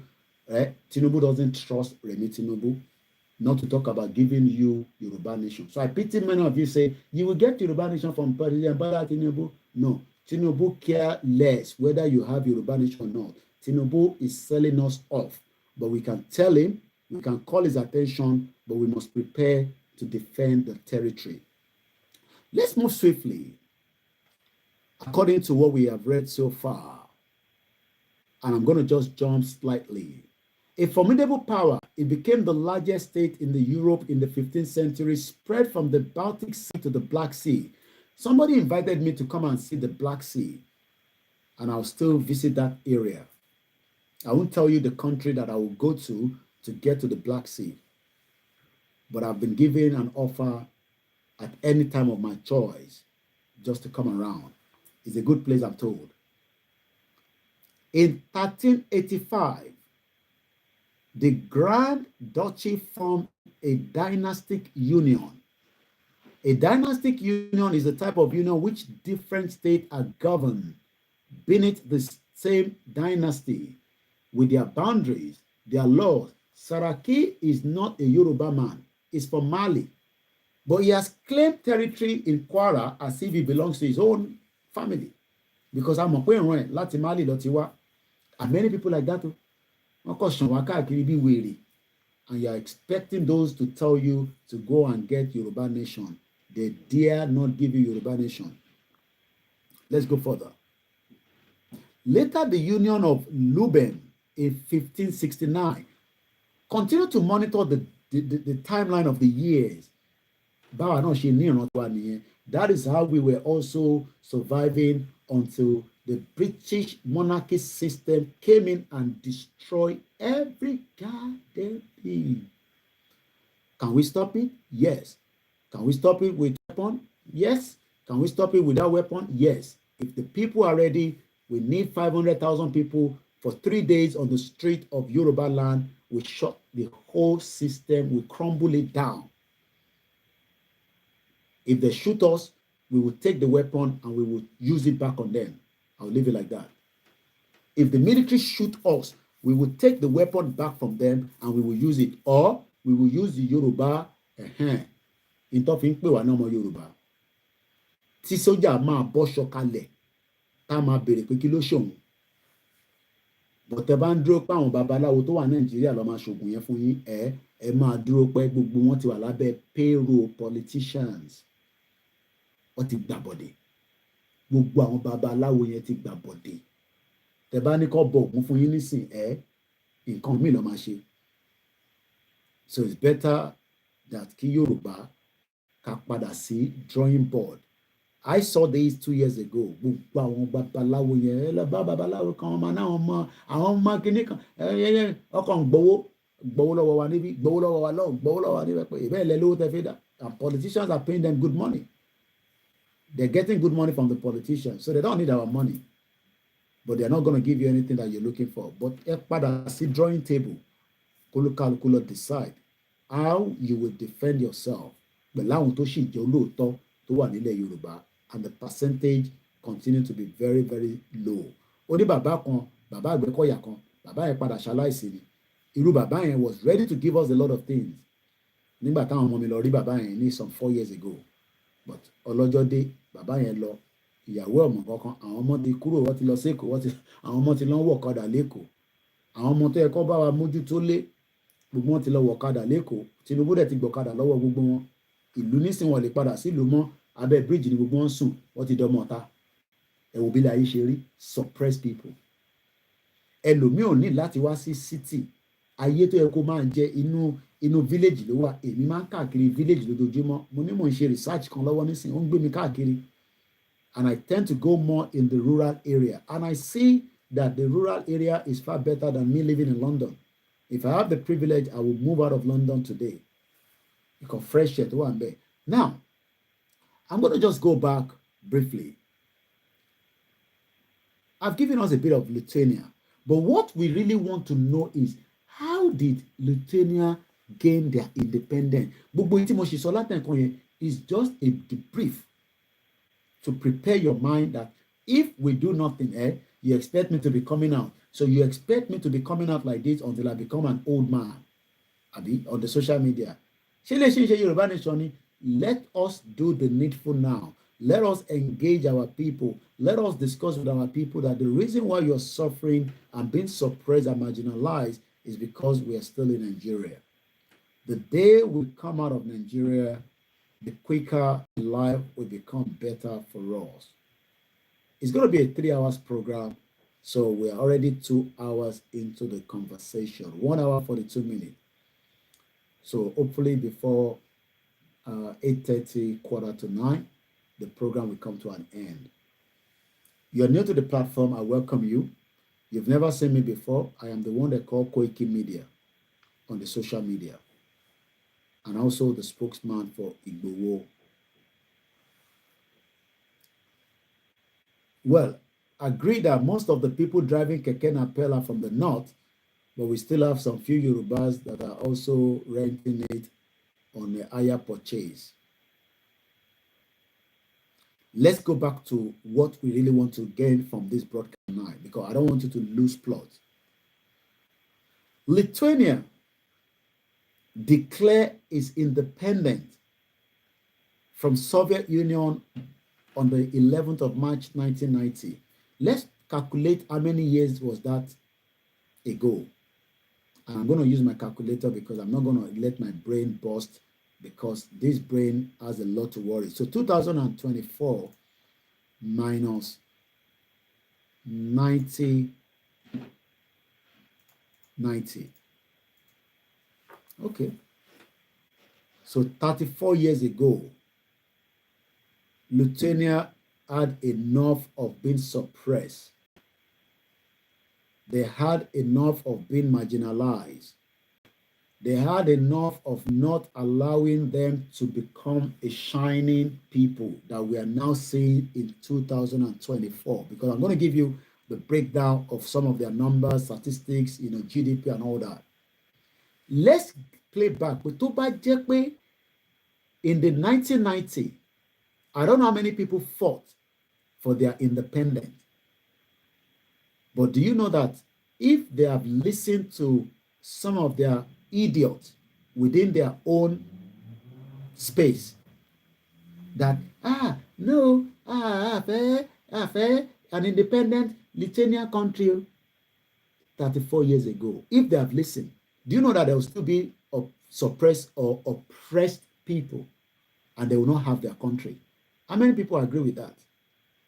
How many people agree that if Lithuania or Lithuanians refuse to fight for their independence from Soviet Union in 1990, whether they had the support of some people, whether they didn't have support of, because a lot of people think that we must get the support of America.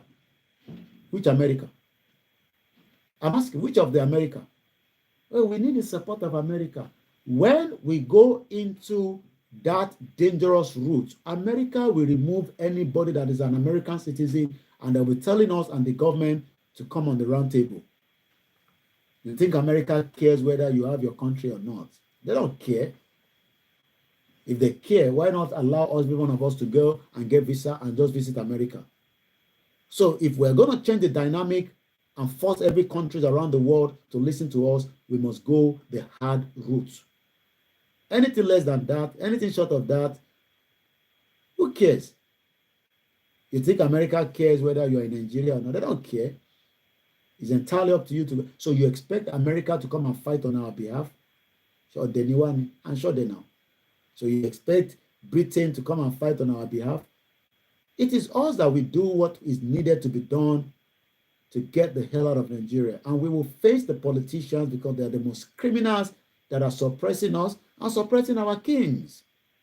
We know our kings are not going to talk because àmọ́ ìmùlẹ̀ tó wà láàrin olóṣèlú àtàwọn ọba wa. Àwọn nìkan ló mọ̀, àwa tó kù ò mọ̀. So don't expect all these senators in America that are in their old age to come and tell us what to do in the Senate. No, we will tell them what we need to do.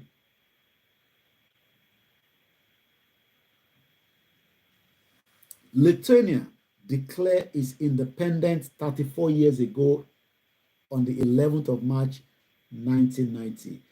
Many people are under the age of 40. I want to see your comment by saying yes. How many people, don't gbọ́ mi lálẹ́, you are within 34, but you are not up to 40 years old? How many people? How many do we have? 1, 2, 3, 4, none? Do you now understand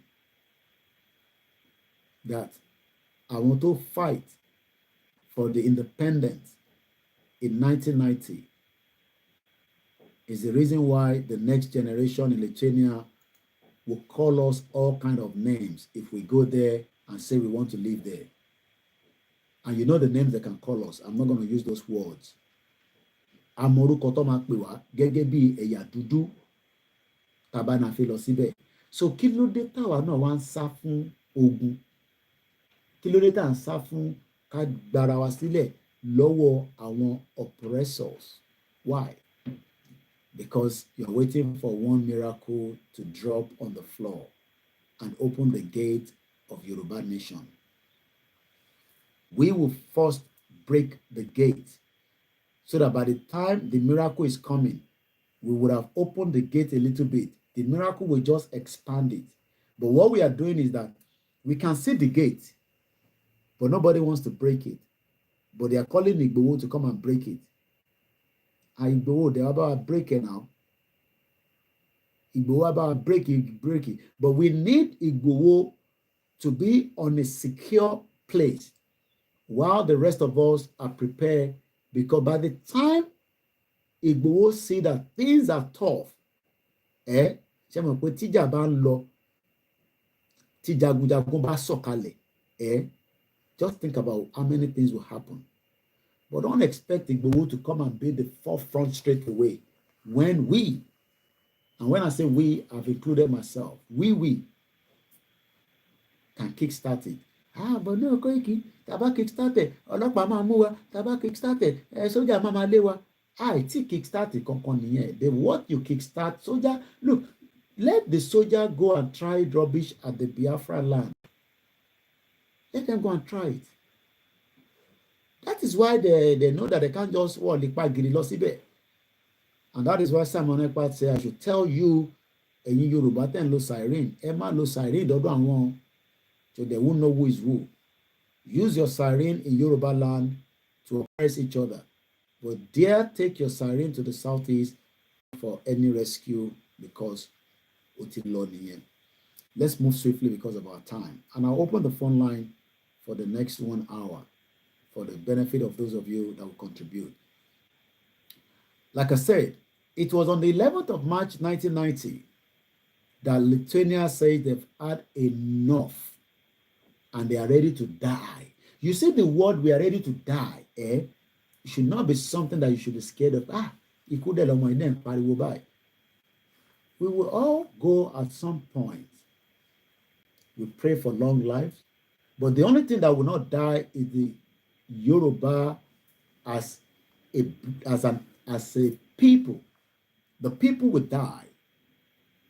And forget about ayé máa parẹ́. Ta ló sọ fún ẹ pé ayé máa parẹ́? Níjọ́ òní yẹn, èèyàn inú ẹ̀ ló máa lọ. A máa bí, a máa rẹ̀ sí. Èèyàn náà dẹ̀ máa lọ ní méjì mẹ́ta. Gbogbo àwọn wòlíì tọ́sọ, gbogbo àwọn bàbá yẹn, bàbá Ṣéwù Adams Lágége, gbogbo àwọn bàbá yẹn ńláńlá yẹn, ibo ló sọ fún ta ló sọ fún ẹ pé ayé máa parẹ́? Inú Báíbù wo ló ti rí yẹn? Inú Kùránì wo ló ti rí yẹn? Inú ìṣẹ̀ṣe wo ló ti rí yẹn? Ayé kankan parẹ́ o. Ẹ máa kọ́ gbé wa ní gógó. Ayé kankan pa. Ẹ jẹ́ ká kọ́kọ́ wá ayé Yorùbá ná ká tó máa sọ pé ayé fẹ́ parẹ́. Káyé bá tẹ̀ máa parẹ́ ká wà nú ayé tó dáa. A wà nú ayé òfò, ayé àdánù, ayé ìkà, ayé gba identity lọ́wọ́ wa. Resolve yẹn ẹ̀ ń sọ pé ayé máa parẹ́. Ṣé dádì ẹ̀ ló sọ fún ẹ pé ayé máa parẹ́? Ṣèbí dádì tẹ́ ti kú nísìn. Dádì ẹ̀ tó sọ pé ayé máa parẹ́ yẹn, àwọn ojú oorun náà ti wá sọ fún ẹ padà pé ayé máa parẹ́.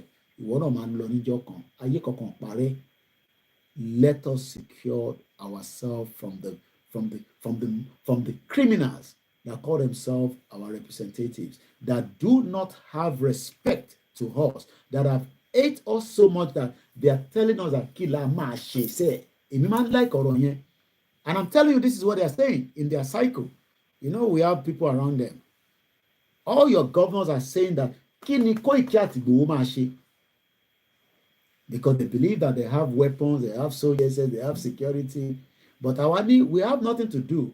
But gbogbo ọmọ Yorùbá tí ó wà oppressed, tí a bá mọ̀ pé oppression yẹn ó pọ̀, we will activate tonight, tomorrow, and we will push. Mo ní tí a bá rí 100,000 people on the street of Lagos, by 2 days, I will fly back to Nigeria and we will kickstart before Igboho will arrive. But you are not ready to die. Ẹ fẹ́ lọ dúpọ̀ lálẹ́ yìí nísìn.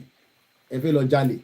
Ẹ fẹ́ ṣe yahoo. Ẹ fẹ́ ṣe ṣìnà. Ẹ fẹ́ mu ọ̀pàgìrì. Ẹ fẹ́ ṣe this. Ẹ fẹ́ ṣe that. In an oppressed society. Ṣé bí àwọn òyìnbó ṣe ń gbádùn ayé nìyẹn? Ní Friday báyìí nísìn, ọmọ ní gbogbo Central London.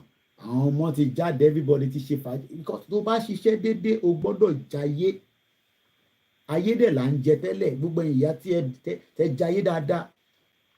Ẹ rántí tó yẹ pé tó bá di 12 lẹ́sẹ̀ máa múra, lẹ́ máa wẹ̀, lẹ́ máa náà lọ sẹ́pẹ̀tẹ̀dó. Tó bá bí dádì ẹ̀dá rìn lẹ́pẹ̀tẹ̀dó kan nísìn, tó yẹ pé àwọn ọmọ tọ́ọ̀gì wèrè tí Tinubu kó sí gbogbo Lagos Island yẹn, tó bá fọ́ nǹkan mọ́ ẹ lórí. Tó yẹ pé wọ́n ṣẹ̀ máa ṣe rice. Gbogbo ilẹ̀ mọ̀ orú life tí mò ń sọ yẹn. Tí náà máa tàn, tí gbogbo yẹn máa ṣe patí, wọ́n ń já góòlù àti wá rí àmúlùmálà. Àmọ́ tó ń já góòlù, bí i Yorùbá ló ń já góòlù ni, bí i Ìgbò ló ń já góòlù ni, bí i Amálà ló ń já góòlù ni. Àwa wà nínú ìlú tí a mọ́ra wa dáadáa mọ́. And you expect that society to function.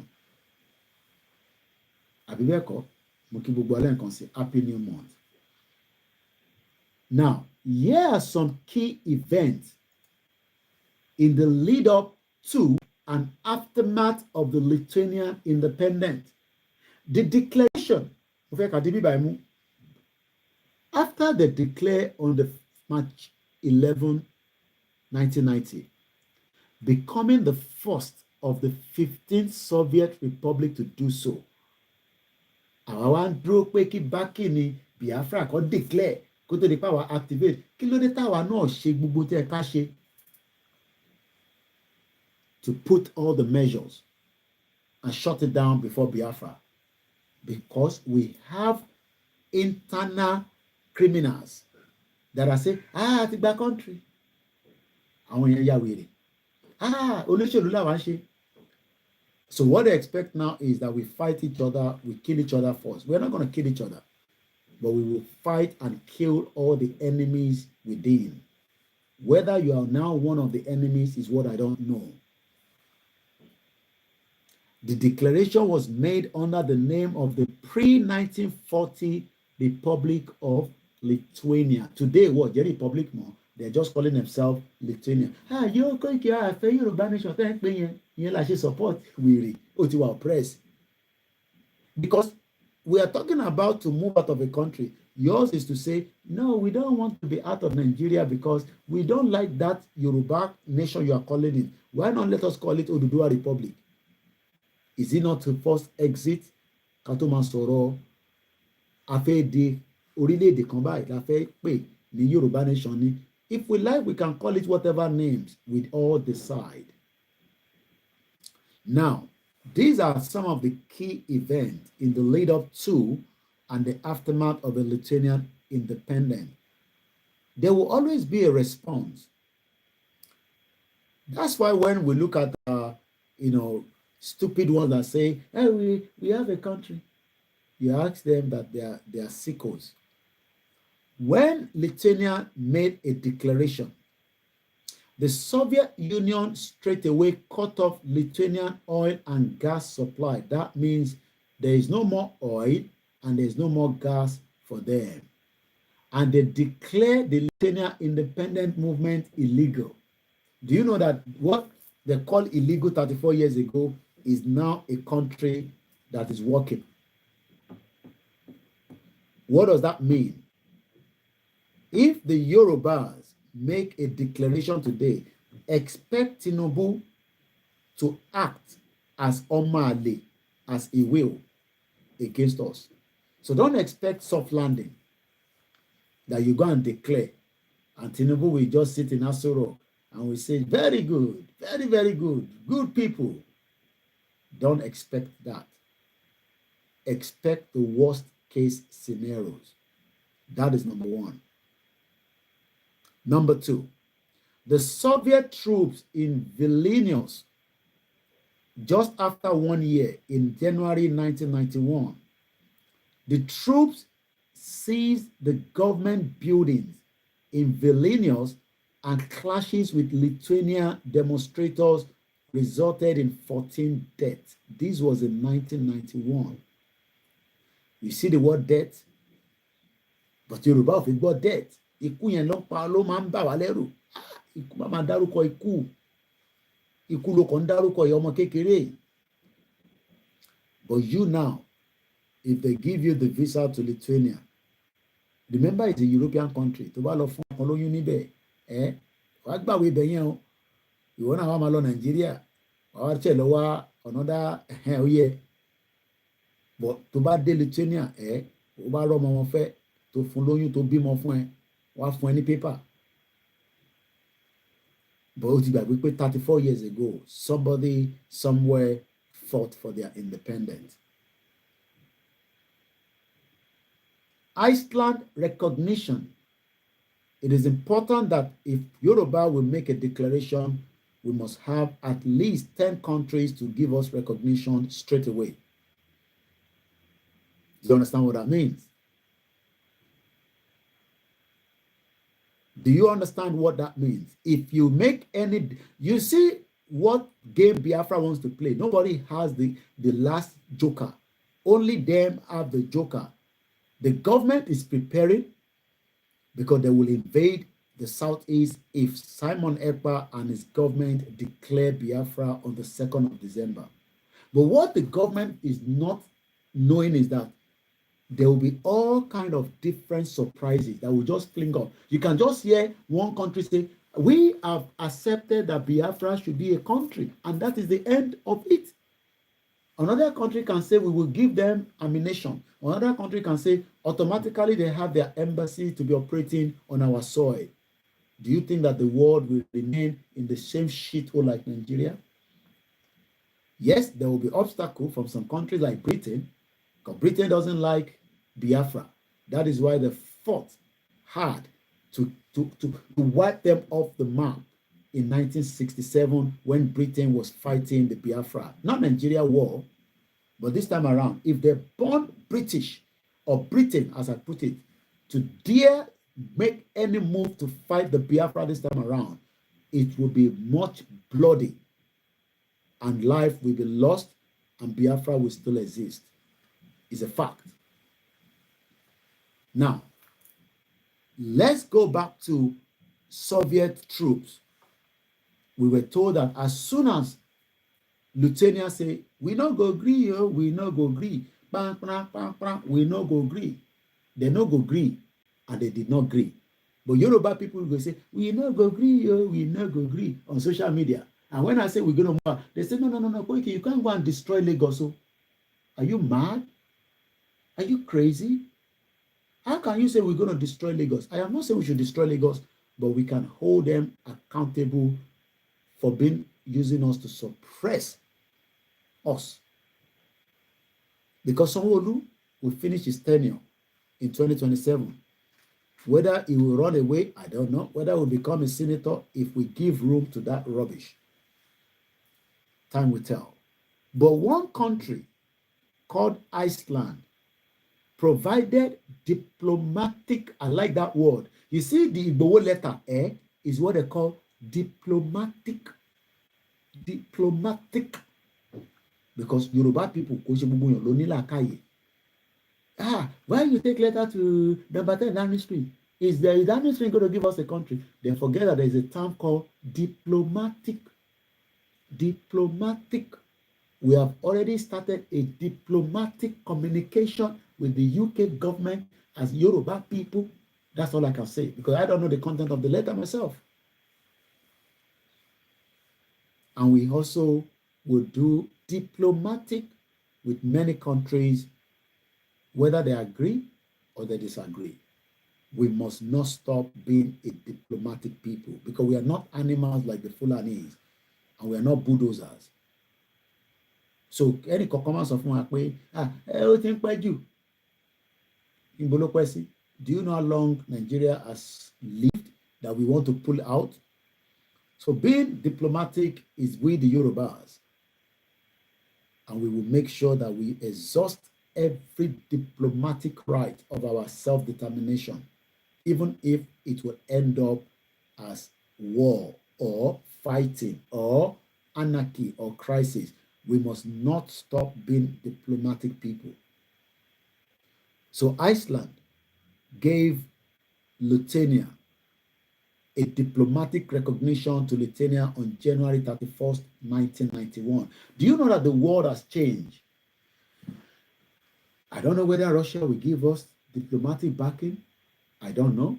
I don't know whether Benin Republic. But I know that if the Yoruba comes out and do the needful, there will be countries that will say, yes, we were ready to give you the support.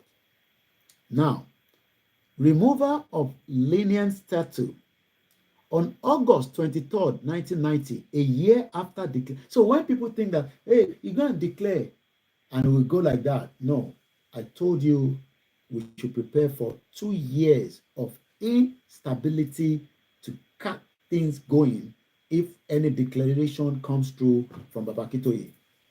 Because you can't declare if you cannot defend the land. It will be a waste of effort and energy. So let's move swiftly. So removal of lenient statute on August 23rd, 1991. A statue of Lenin was removed from Lukisco Square in Vilnius, marking the end of Lithuanian resistance to Soviet Union. I don't know. I'm just putting this as a comment now. I mean, as a question to many of you that are listening to me tonight. What do you think that as soon as we make all the impact to come out of Nigeria, either today, tomorrow, before 2027, after 2027, I don't know.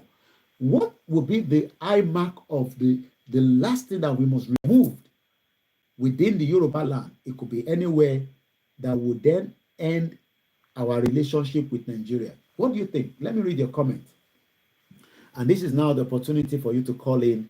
And like I said, I will not take calls when I'm about 20 minutes to the end of the program. I will take calls now if you're ready to join the conversation.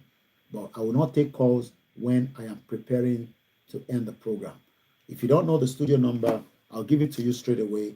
It is +44 74 04405917. plus 447 404 405 917. That is the studio number that you can reach me in case you would like to join the discussion. This is an opportunity to also, engage and discuss as we do on this platform. We say, even if you disagree with the movement, come and tell us what you think would be the way forward. But don't come and confuse us here because we are not a Confucianist. Nigeria is not going to work. There's no amount of your plead that will bring us back to save Nigeria. Rather, we will bury it alive. And if it doesn't die quickly, we will make sure we end the oxygen inside Nigeria. So what we are doing now is we are removing the oxygen. But it seems that because it's a big network of different oxygen, as you remove one oxygen here, they pump another one there. So what we need to do now, we need the millions of the Yorubas to rise up together and pull this oxygen across Yoruba land, and the end of Nigeria will die. But by not doing so, it's dragging this movement a little bit. But we will not stop being diplomatic people. Let me come now and quickly appreciate some of you that have joined us since you have been commenting, and just for me to say thank you so much. Adewale Abdulwasiu says, good evening, sir. No going back. The #1 media.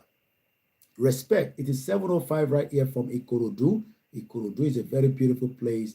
The Voice of Nigeria have a very big broadcasting network in Ikorodu area. I was shown that place is dead. They've stripped everything, including all the cables. Unbelievable.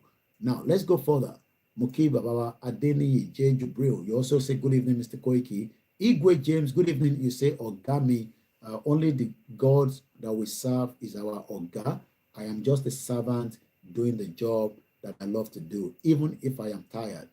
And I'm being tired sometimes, even though you might not see it on my face, and sometimes you might say it. Gotland Aben, that is somebody greeting me in a language from Dutchland, Mr. Olawale Onola. I want to go the dada. I guess that is Germany, you are based. Thank you so much for joining this evening. Femi Adeyemi, you also want to say it is loud and clear. My brother, thank you so much. Ali was to say, I can hear you loud and clear. I believe when I was asking, Adeleke Sodiki Sopo Yoruba Nation is definitely not going back. Prince Adebayo Shitu went further to say, good evening, sir. Mamawa Remilekun Adeleye. Some of these, our mothers have struggled, to get things going inside Nigeria. But as we know, Nigeria killed all their businesses, and most of them are struggling today. My mom struggled, and she knew that if she didn't run out of Nigeria, maybe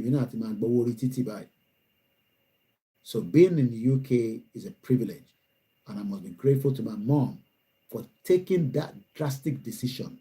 Moiti, I was going to, I think my mom traveled before I was in GSS 3. So you can imagine. But the good thing is we were well taken care of because she was sending money and the family were looking after us. I lacked nothing throughout my secondary school days. Many of you today, even chewing gum, you did lack. Even EPA, where we did grow for Yoruba land, you did lack. Do you understand all that means? That what that means is that many of you will struggle to make ends meet in the Nigeria today, because if my mom smelled rat in the 90s to run out of Nigeria to come and work in the UK so that the children that she gave birth to will not lack anything, not even my pants. My mom sent up to pants and socks from the UK. But when I got to UK, I realized that, wow, this woman don't work hard. And what I did then was, to pay her back. But today, if I give my mom money, it's a privilege just to say I give her. If I don't give her, she gets a pension. And I hope your mother is also getting pension in Nigeria. You want Nigerians. I hope your parents that worked in Nigeria, just like my mom worked in the UK, are also getting pension. So Moki, your mothers were Remile Kwandeleye. Omo Boyede Shegun, you say, good evening. Brother Miani, Shakiru Aziz, Ani, Mr. Koiki, I'm a fear no sorrow. I lived with my grandmother for 3 years. And she was the one that told me that Nigeria, you will multiply the crime by 2. Because anything they say in Nigeria, when we watch news in Nigeria, my grandmother will say, Koiki, mommy, multiply it by 2. All our grandparents knew that Nigeria was a criminal country. She was living in Ibadan before she moved to Lagos. But nobody knew that the real reason was for us to pull out because we are all suppressed by criminals like Obasanjo, and all these, bulldogs that they think that they own the world. Obasanjo, gbogbo tó kù fún another 60 years. Mo kàn dáṣẹ ni. Ikú náà ló máa padà pa gbogbo wọn. Because Obasanjo, mo gbọ́ tí ìyàwó Dr. Mọ́wùnmí sọ lórí program wọn tí mo gbọ́ láàárọ̀ yìí pé Ọbásanjọ́ ní ká wá bẹ̀ òun kò ní dáa fún ẹ, ò ní ṣoríire. Bomb bastard, àwọn olóma wá bẹ̀, ikú máa padà pa gbogbo yín náà ni. So káwa wá bẹ̀, tàbá tẹ̀ máa bẹ̀yàn, Ọbásanjọ́ la máa bẹ̀. Idiot, ó nítorí àwọn Yorùbá ò dìbò fóun, kò ní dáa fún ẹni mo sọ. Bomb bastard, olòṣì bàbá òfò. Gbogbo yín ikú máa padà pa gbogbo yín náà ni. Gbàdúrà kẹ́ kú nísìnyí, ikú máa pa yín gbẹ̀yìn náà ni. Fún jàǹbá tẹ́ ṣe fún ìran wa, ikú máa pa yín náà ni. Idiot. Àṣírí ìkọ̀kọ̀ Elédùmarè mú kí mo gbọ́ gbogbo jágbajàgba tí Yínká Ayéfẹ́lẹ́ sọ, but I'm not gonna go into all that. Yorùbá ò kì í fi èèyàn bọ Ògún. Èmi máa ní kọ́ bá mi bọ Ògún. Wọ́n rẹ̀ tí sọ pé kí n lọ mú èèyàn wá. So àmọ́ bí tí Yínká Ayéfẹ́lẹ́ ti rí wọ́n fi èèyàn bọ Ògún. Ògún, àwa ń bọ Ògún torí ọmọ Ògún làwa. A gbọ́dọ̀ bọ Ògún. Wọ́n máa ń fajá bọ Ògún, wọ́n fi pẹ́pẹ́yẹ bọ Ògún. Ibi tí wọ́n wá náà ń fèèyàn bọ Ògún, ìwọ tí sọ fún mi pé wọ́n fèèyàn bọ Ògún. Ìwọ tí o dẹ̀ jẹ́ mùsùlùmí náà, ìwọ náà máa ń ṣe Ògún, o máa ń bọ Ògún torí pé tí iléyá bá dé nísìnyí ẹ pẹran, ẹ ń bọ Ògún nìyẹn. Ẹ máa tẹ̀jẹ̀ sílẹ̀. Ìwọ tó dẹ̀ jẹ́ Kristẹni àbí bó o tẹ ẹ̀bọ̀n kankan nígbà tó bá fẹ́ ṣẹ̀fọ́, òróró ni kò fi sè é. Ká máa tanra wa jẹ. Táwọn òyìnbó tó da gbogbo nǹkan rú mọ́ wa lọ́wọ́, wọ́n sọ gbogbo èdè bá ṣe ń wò ó.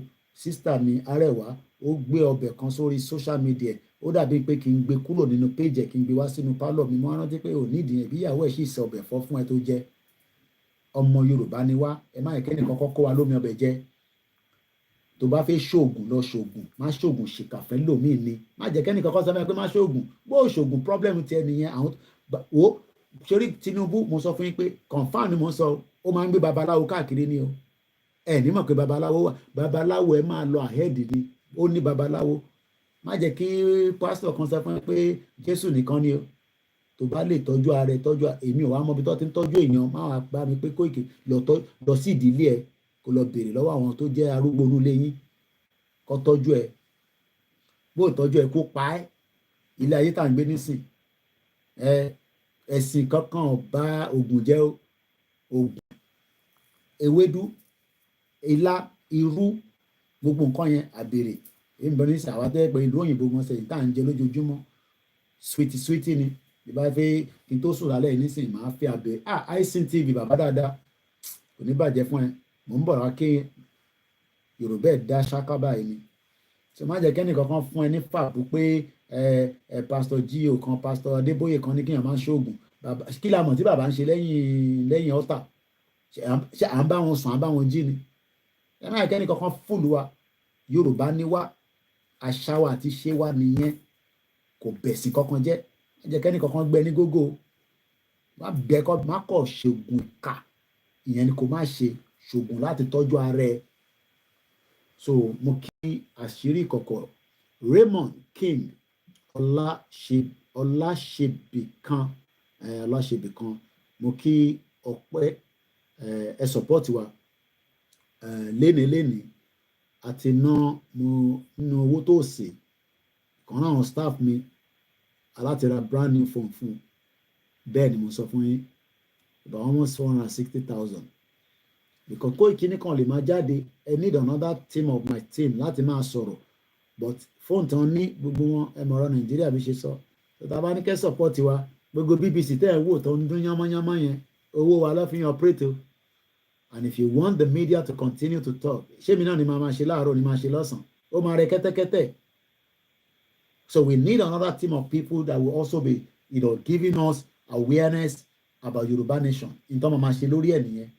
Mo dẹ̀ ti sọ fáwọn tó bá mi ṣiṣẹ́ tó bá tẹ́ wọn lọ́rùn wọ́n ní right láti walk away but ní compromise the platform tèmi torí platform yìí Yoruba nation ni wọ́n ní right láti lọ ṣiṣẹ́ mi o èyí tèmi dán lè ṣe mo ṣe fún wọn.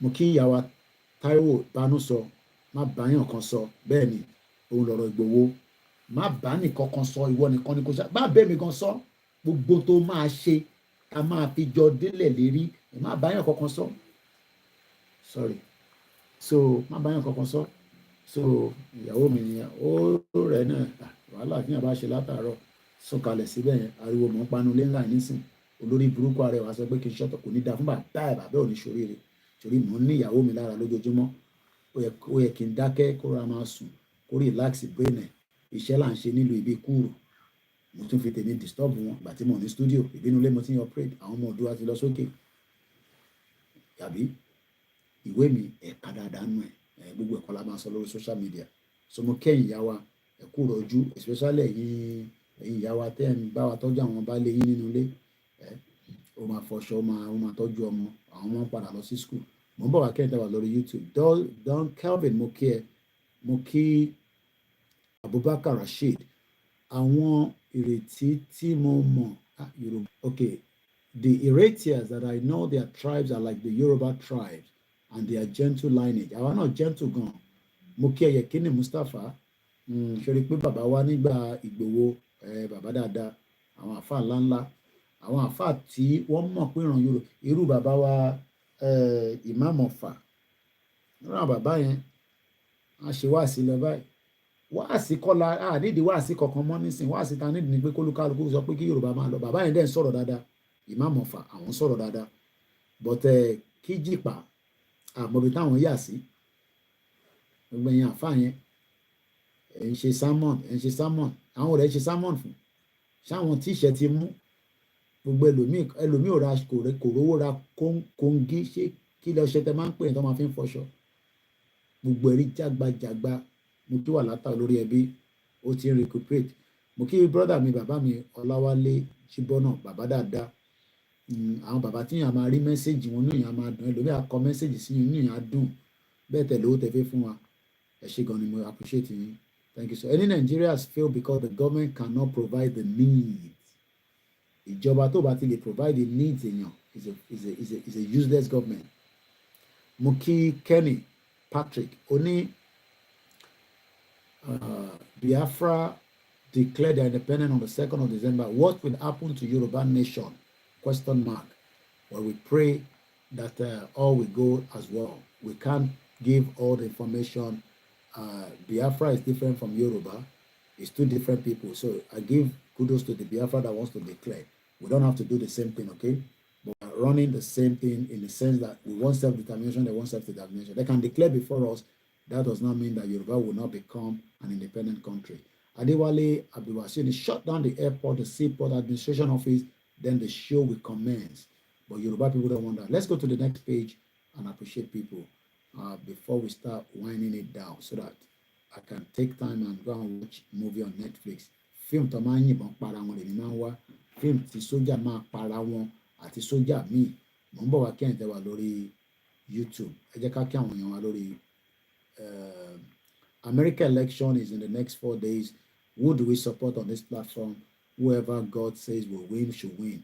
But whoever will win, consider that they should also look into the situation of Nigeria.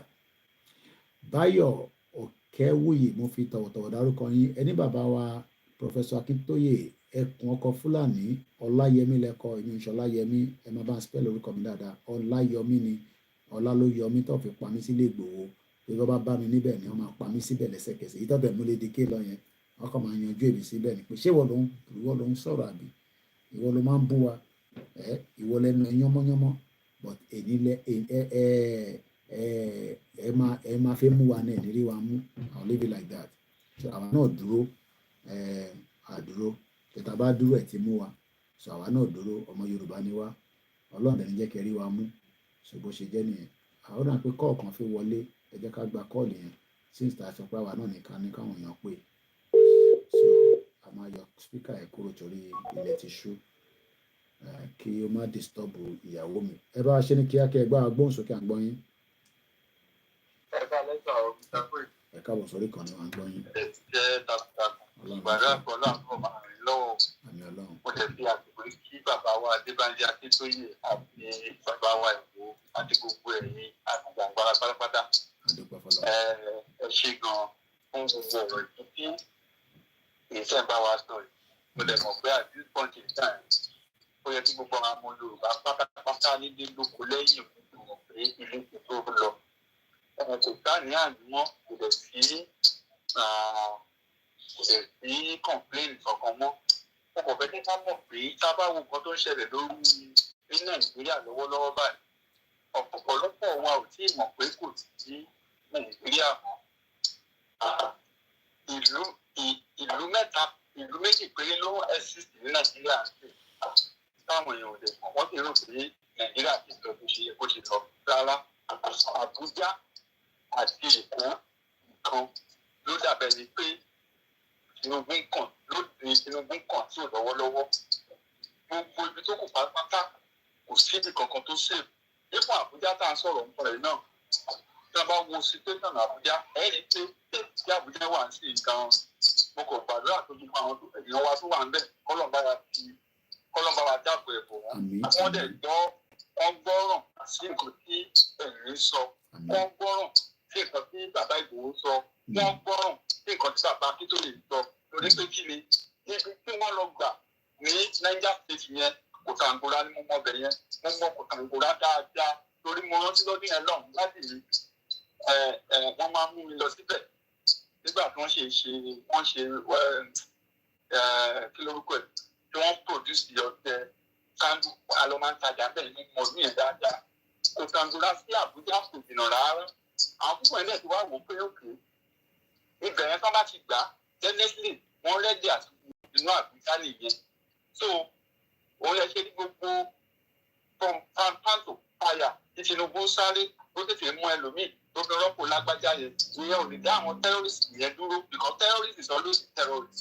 Wọn ò kí ẹ̀ àsìkò tí tó fún gbogbo ọmọ Yorùbá gẹ́gẹ́ bí nǹkan tí Mr. Ọláyẹmí Kóìkì sọ ni pé ká dìde láti defend ìlú wa gẹ́gẹ́ bí ọ̀rọ̀ tí bàbá sọ ká dìde láti defend ìlú wa kò sí Nàìjíríà mọ́ Èkó àtàbújá jáde ló dàbí bó tilẹ̀ sí gbogbo ibi tó kù pátápátá àwọn terrorist yẹn ti kó bá kó tó di pé máa pẹ́ jù àwọn bàbá wa àwọn ọba wọ̀nyẹn láti bí wọ́n ṣe ń sọ fún mi pé ẹ má wo ti Tinubu tẹ́ ń wò yẹn ibi tó wà yẹn ẹsẹ̀ kan ayé ẹsẹ̀ kan ọ̀run ni kò ní agbára lórí ẹ̀ ẹni tí lè ṣẹlẹ̀ ẹ bá wá sọ pé ẹ fẹ́ gbàgbọ́dì fún wa tó wá lọ di the next day tó ń kick Tinubu out tàbí tó ń ṣekú tó ń gbà á tó ń ti ikú kan náà ló sì máa pa Tinubu ẹ rántí nǹkan tí Natasha sọsà Mr. Koiki nígbà tí ó ń bèèrè lọ́wọ́ Tinubu pé kí ni pílánì tó ní fún àwọn ará north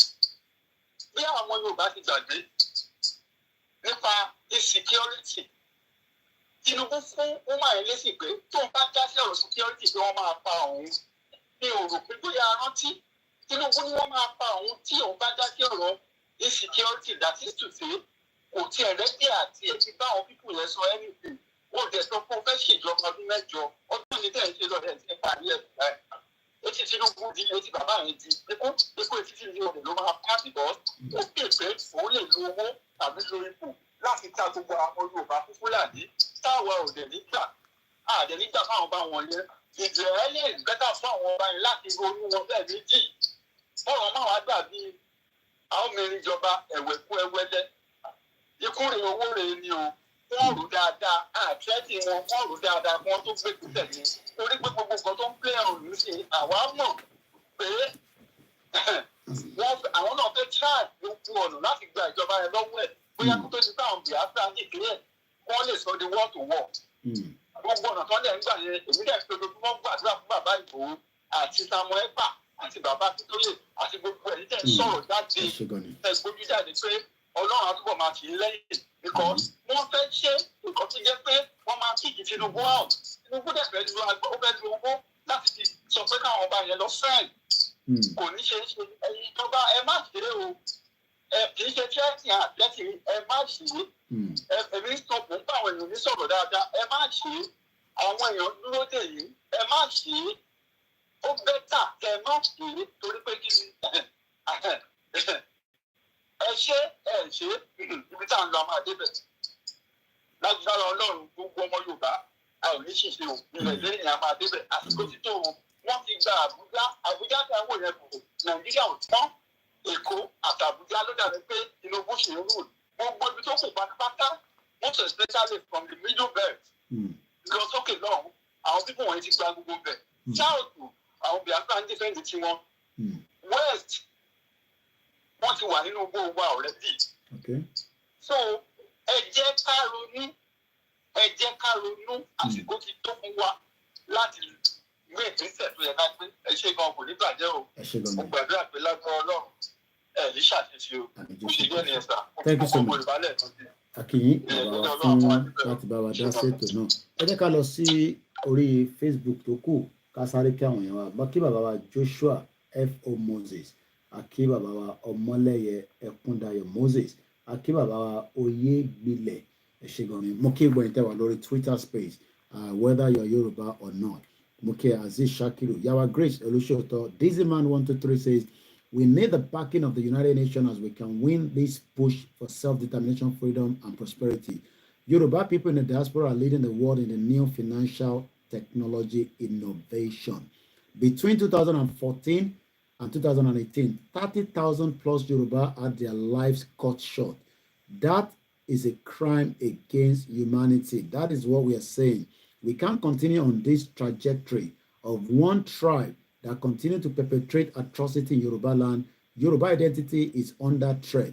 Just reason, Mokindada, with the Yinka Ayefele issue, I believe Yinka Ayefele is playing a game and he must produce that individual 21 fee in your share ebo or tofin rubo whatever it is because Yinka Ayefele kò sọ̀rọ̀ nípa Yoruba nation and it is a very tough time right now. We can see all the fight going on between all this religion fight that is going on social media.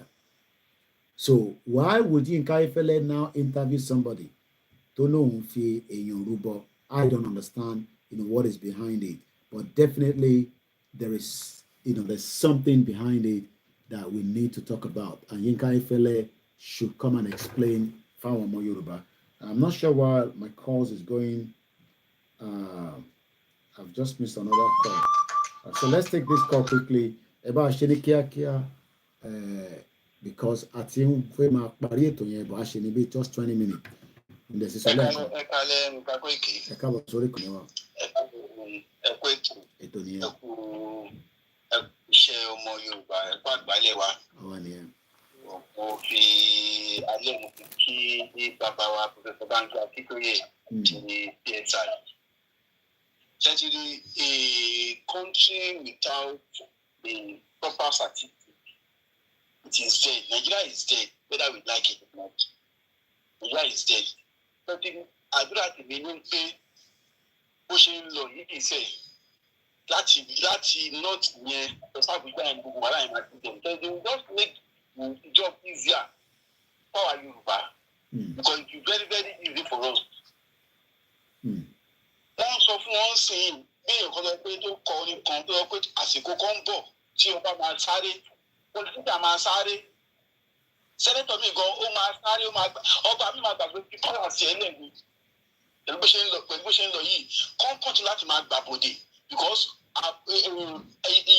ìkà náà ṣe fún àwọn ọmọ Yorùbá at this time at this stage kí ọba kan má lè kọ́ wá jẹ́ àwọn ọba ìjọba lè sòótọ́ ọ̀rọ̀ kọ́ má lè sọ òótọ́ ọ̀rọ̀ wọ́n pa ọba méjì ní ọ̀dọ́ tí wọ́n fún dóńdó sí wọ́n Adékìtì.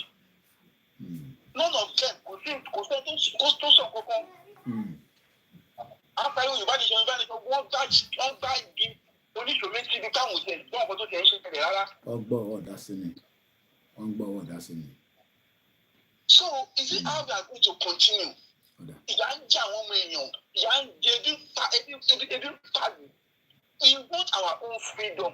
Before in fact, don't you Western region say and it likes what to develop Western region. Now, I know development company Yoruba land. People are suffering. People are really suffering. We are going to continue our let go. If we go, plus or minus, within 5 years, you don't imagine, within 5 years, Yoruba will exist. We have human resources. We have the land. We have everything that to will exist. Ben, I believe that as well. I believe. You're right. What is the problem? Let us try this thing. Let's try this thing. It's the only thing that we never try. At the time, journalism. At the time, we Nigeria talk about. Let us try let everybody go in separate ways. One more important of it. All these countries, within a blink of an eye, they exist. 34 years ago was Lithuania, and they're doing very well today. And I'll give us a summary of their GDP and some of the other things before we end the program. But what is the problem? What is the big problem? Certainly, one thing, you might appreciate you for like I used to tell people, if all of everybody, whether we like it or not, whether we like it or not. Time will tell. Thank you so much. Thank you very much. I just got one Twitter space. Mokiye Yenyawa, Eshigoni brother mi Babs. Eba nki gbogbo àwọn èèyàn wa ní gbogbo ibi tí ẹ ti ń láǹfààní àti darapọ̀ mọ́ wa. Ẹ jẹ́ ká gbọ́ látọ̀dọ̀ bàbá wa Akéde. Ẹ jẹ́ ká gbọ́ látọ̀dọ̀ yín kó tó di pé a máa mú ètò yẹn wá sísàlẹ̀ torí àsìkò ni. A ti ṣe 2 hours 32 minutes. Ẹ bá gbọ́ pé Mr. Akéde lórí Twitter space. Mo kí gbogbo ẹ̀yin tẹ́ ń gbọ́ wa. Ẹ kálẹ́, mo kí gbogbo apáta àdékù oṣù tuntun. Oṣù yìí máa san wá o. Oṣù yìí ló dẹ̀ máa jẹ́ wọn kálukú pátápátá. Ṣé rí kò sẹ́ni bọ̀dé tá a máa fún lápọ̀nlé mọ́ báyìí lọ́wọ́ tàwa yìí lórí tàwa yìí ká kọ́ bẹ̀rẹ̀ láti bẹ̀rẹ̀.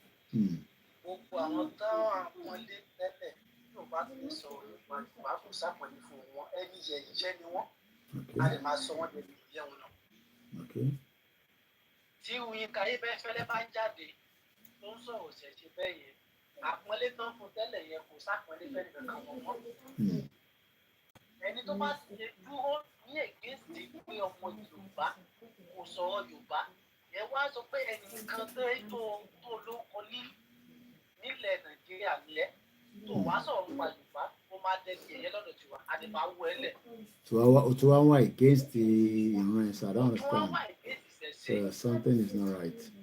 Lórí movement àwa yìí mo fẹ́ kí àyè gbogbo àwọn ọmọ Yorùbá ká mọ ilé kan ṣẹ́ rí fásitì and the items and everybody was ready to pay it. Ó yẹ kó wà lọ́kàn wa pé gbogbo tó bá ti gbà la máa fún kínní. Any opportunity tó bá ti wà ó jẹ́ state kan la bá lè gbà mú náà. We start from there. That's just it. We start from there. Any opportunity tó bá ti wà báyìí ẹ jẹ́ kó yí wá pé báyìí. And let's see what will happen. Àwa kò jìnnà sílẹ̀ any single slight mistake. Nigeria government tó bá lè ṣe fún ọmọ Yorùbá. Let's take it from there. Any state, anybody, be you ọba, be you minister, be you anything. Àgbọ̀n nǹkan mọ́ lọ́wọ́ yìí, àgbọ̀n nǹkan mọ́. Ẹni tó bá ti lè tọ́ra ilé, àwa kan lè kọ́ ilé. Ọmọ tó bá lóhùn ní sùn ni, tó bá níyàwó ní fojú bóun, òun kan ò ní sùn. Àsìkò tó fún wa láti lọ. À ń pọ́n ilé wọn ẹ̀fẹ́ pọ́n ilé. Ó pọ̀ ọ̀nà tó fi jà àwọn yẹn fi gbára wọn. All option is on the table. All option is on the table. Benny. Because use all of it for our ọmọlúwàbí ló jẹ́ ká má bàa yìí ló báyìí. Tẹ bá fẹ́ wá jẹ́ ká dìbò púpọ̀ nìbọn á máa túbọ̀ fún ìta lè máa jáde. A máa túbọ̀ fún ìta máa jáde. Òmìnira la fẹ́ gbà. Lórí ilé ìtura làwọn èèyàn wá wà. And we have to do everything to free ourselves. Sùúrù la máa ní fi ṣe báyìí. À ń dialogue pẹ̀lú yín. Kẹ́ ìjókòó kẹ́ bá wa sọ. Kó tó di pé à ń kọ́ mi sí omi ò tó fúnra wa. Ẹ má wò pé bí a ṣe sọ̀rọ̀ lórí social media, we are not just talking, we mean it. Àjòkó lórí social media kẹ́kọ̀ọ́ máa sọ̀rọ̀, we mean it. But we follow the order. Títí o bá débi kan, tó máa léyàn dá òfin, tó máa kọjú síyàn. We are telling you, we are warning you all of you. A sọ fún yín báyìí kẹ́gbọ́n wa. Any slight single mistake lẹ́nu wọn bọ́sù tó kù tọ́jú ìparí. Wàláì, any slight mistake látún sọ. Nílẹ̀ Yorùbá, any slight mistake ẹjọ́ tó rí tọ́lú ọmọ Yorùbá, ẹ jẹ́ kó ìwà pé lọ́wọ́ yìí. Wọ́n máa jẹ pé bẹ̀rẹ̀ ló máa ti bẹ̀rẹ̀. Any slight single mistake nílẹ̀ Yorùbá. Bí Fúlàní, bí ẹni tó ti ẹ bẹ̀rẹ̀ láti bẹ̀rẹ̀ kí gbogbo ẹ wálẹ̀. Enough is enough. Ẹ má jẹ́ ká máa bí sọ̀rọ̀ social media nìkan. Enough is enough. These people keep coming out every day. Àwọn táwọn bá pọ́nlé tó ló máa sọ fún wọn. Ẹ jẹ́ ká dojú wọn, ká dọ̀tí wọn. Ẹ ṣe gan ni.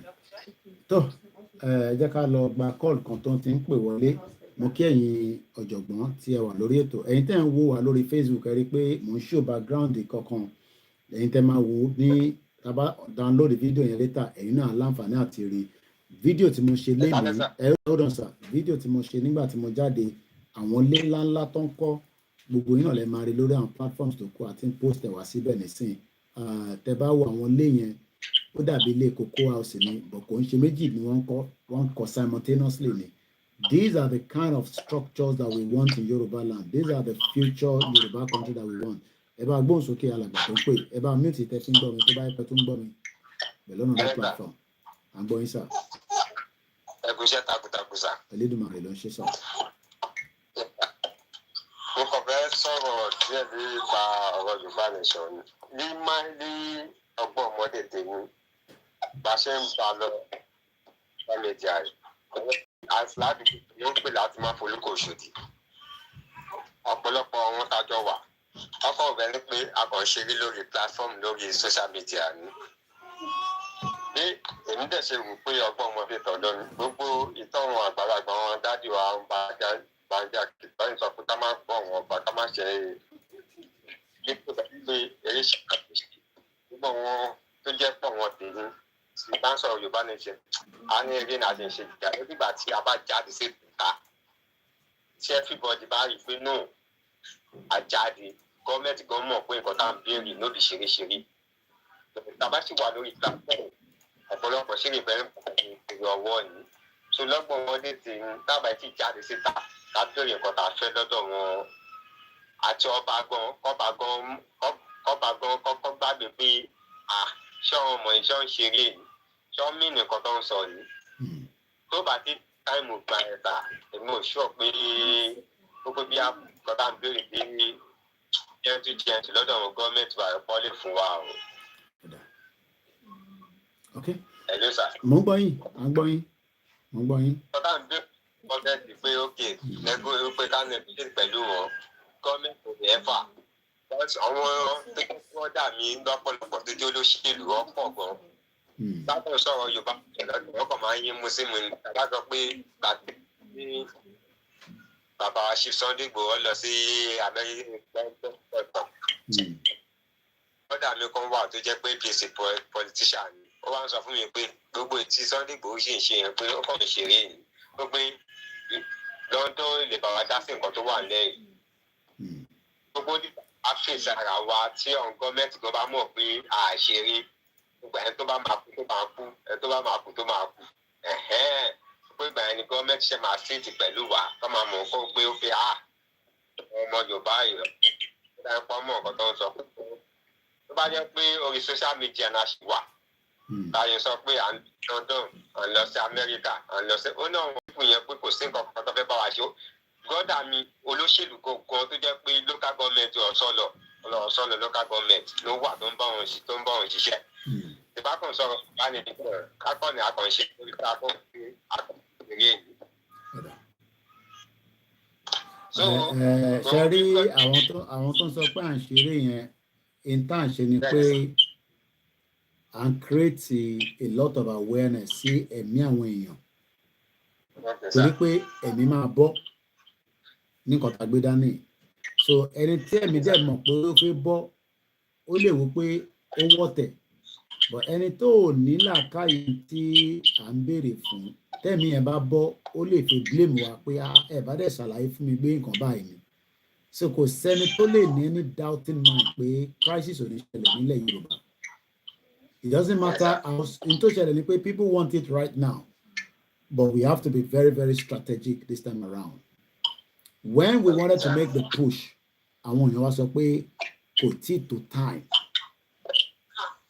so nísìn tó ti tó time ẹ jẹ́ ká túbọ̀ fi the last phase ká fi push ṣe rí wọ́n gbé lẹ́tà lọ àwọn kọ́ ló máa ṣe sọ fún wa pé UK kọ́ ló máa pín wa àwọn sọ̀rọ̀ lórí program wa lójoojúmọ́ after ká gbé lẹ́tà gan lọ mo ti sọ kọjá lálẹ́ so òmùgọ̀ ni kò wọ́n understand tó ń pè ní diplomacy ọ̀pọ̀lọpọ̀ tó wà ń lé làákàyè wọn ó kù díẹ̀ káàtó wọ́n ń pe kinní kan ní diplomacy kẹ̀rí nínú ìjà náà ló wà so pé agbélẹ́tà lọ yẹn is part of a diplomacy and the brain power because number one it has never been done before and number two ṣé ìgbà tá a gbé lọ nísìnyí ṣé government ò react and that is just one bullet so tá a bá bọ́ sójú títì nísìnyí reaction government àtàgbáyé wàá jọ máa yanjú ẹ̀ so bó ṣe jẹ́ nìyẹn so àwọn tó ń sọ pé wọn ò mọ tó ń ṣe orí afẹ́rẹ́ la wà orí afọ́nrán ta wà yẹn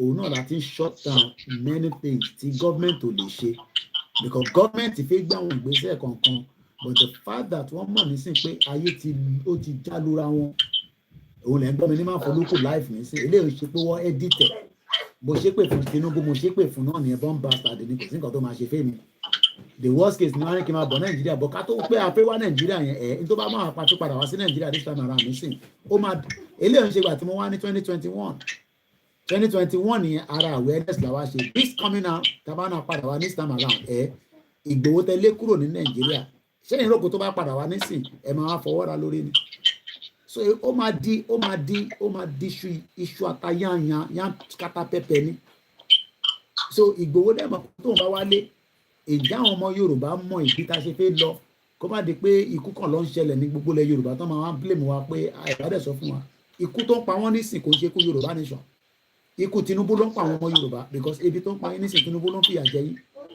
àkọ́là ń fìyà jẹ yín because àwọn èèyàn wa pé ká má lọ dìbò wọn ní kí n gbẹnu sàn gbogbo Òṣòdì yẹn lẹ́tì dìbò náà gbogbo Òṣòdì yẹn lọ́dà bòrú so ṣáwa lẹ fẹ́ wá blame fún yẹn aṣọ sójà ni mo dé nísìn tá a bá gba gọ́ọ̀mẹ̀ntì tiwa a máa ní sójà tiwa a máa ní sójà Yorùbá a máa ní ọlọ́pàá Yorùbá a máa ní díẹ̀ a máa ní security Yorùbá so kí la wá sọ pé àfẹ́ country fún a máa ní navy tiwa àwa la máa control but ẹ̀ ń dúró de sanwó lórí burúkú tó fẹ́ parí ìjọba ẹ̀tàn nísìn gbogbo owó tó jí nísìn ó máa bẹ̀rẹ̀ sí ná tó bá jẹ́ senator nísìn à ń bọ̀ dídà nísìn ìbò owó tó jí ló ná nísìn so these are people that are suppressing us so but nítorí pé ìlú kò tí di fire power ni tí ìlú bá di fire power ọba kan ní wá sí Lagos kan máa bá wọn ṣe party ọ̀nà wo ló fẹ́ gbà kọjá mo sọ mọ́ program tí mo ṣe lánàá ọba tó sì ń bọ̀ wá ṣe ẹ jẹ́ kí n jẹ́ kẹ́ bá torí pé láìní yẹn ó ń crack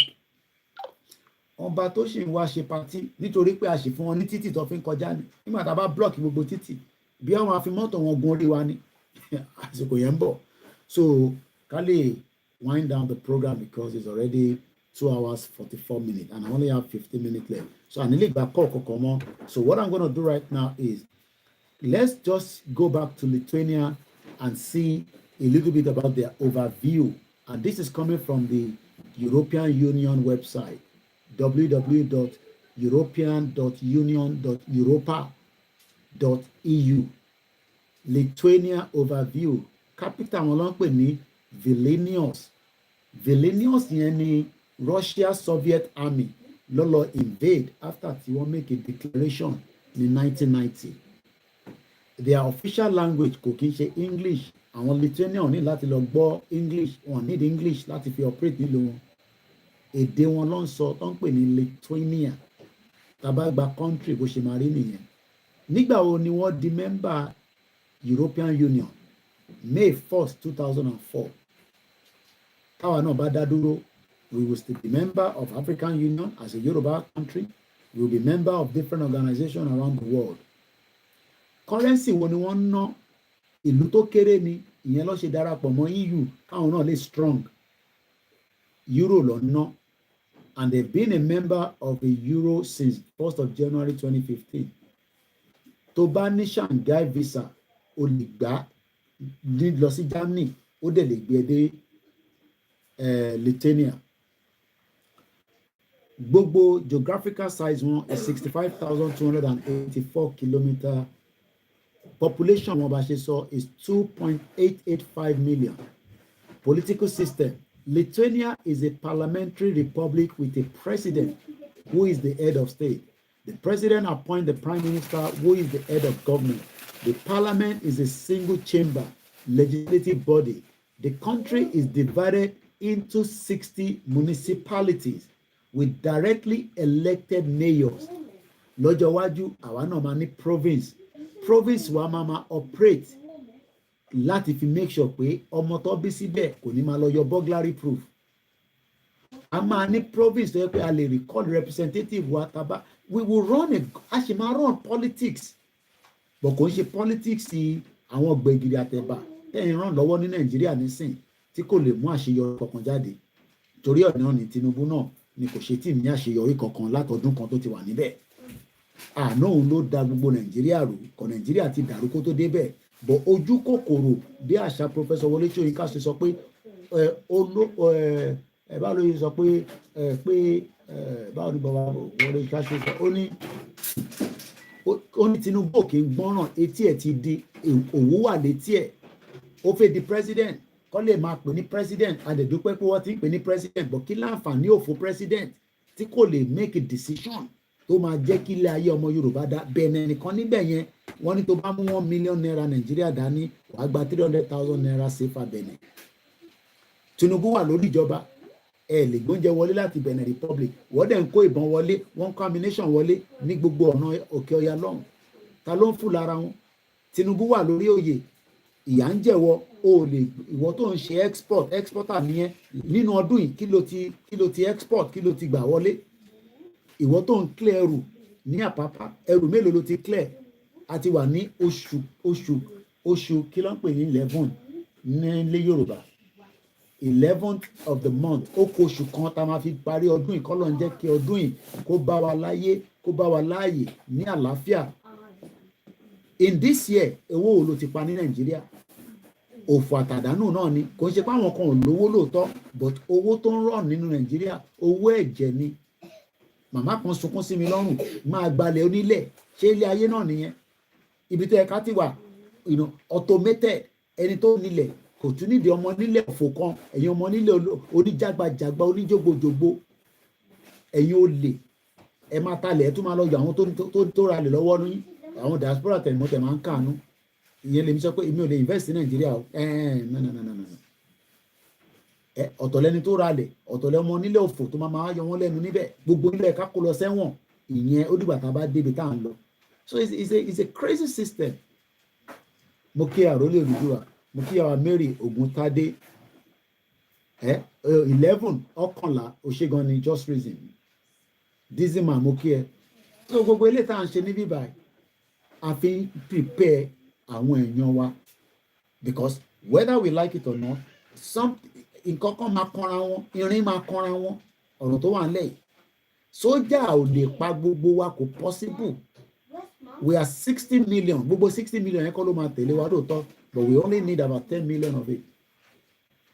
So a máa parí ètò yòókù 10 minutes. So economy Lithuania tó bá jẹ́ pé bẹ́ẹ̀ ló ń gbé gẹ́gẹ́ bí ọmọ Yorùbá lálẹ́ Lithuania GDP is 32,500 euro. That is eye tó ń gbà lọ́dún nìyẹn equivalent. It accounts for 0.4% of the EU. Lifespan wọn ó dájú ti Nàìjíríà lọ. Ọmọ àwọn èèyàn kan kú bí pápẹ́ torí nígbà tó hospital ṣiṣẹ́. Èèyàn mélòó ló lè afford the private hospital? Wọ́n fi ṣe Zoom kọ́kọ́ check èèyàn lásán lórí Zoom kọ́kọ́ báyọ̀ sọ̀rọ̀ lórí Zoom wọ́n náà máa gba 100,000. Àwọn àgbàlagbà máa káre tẹ̀sẹ̀ ẹ kú rọ́jọ́ ẹ̀yin màmá tẹ̀ wá ń lé.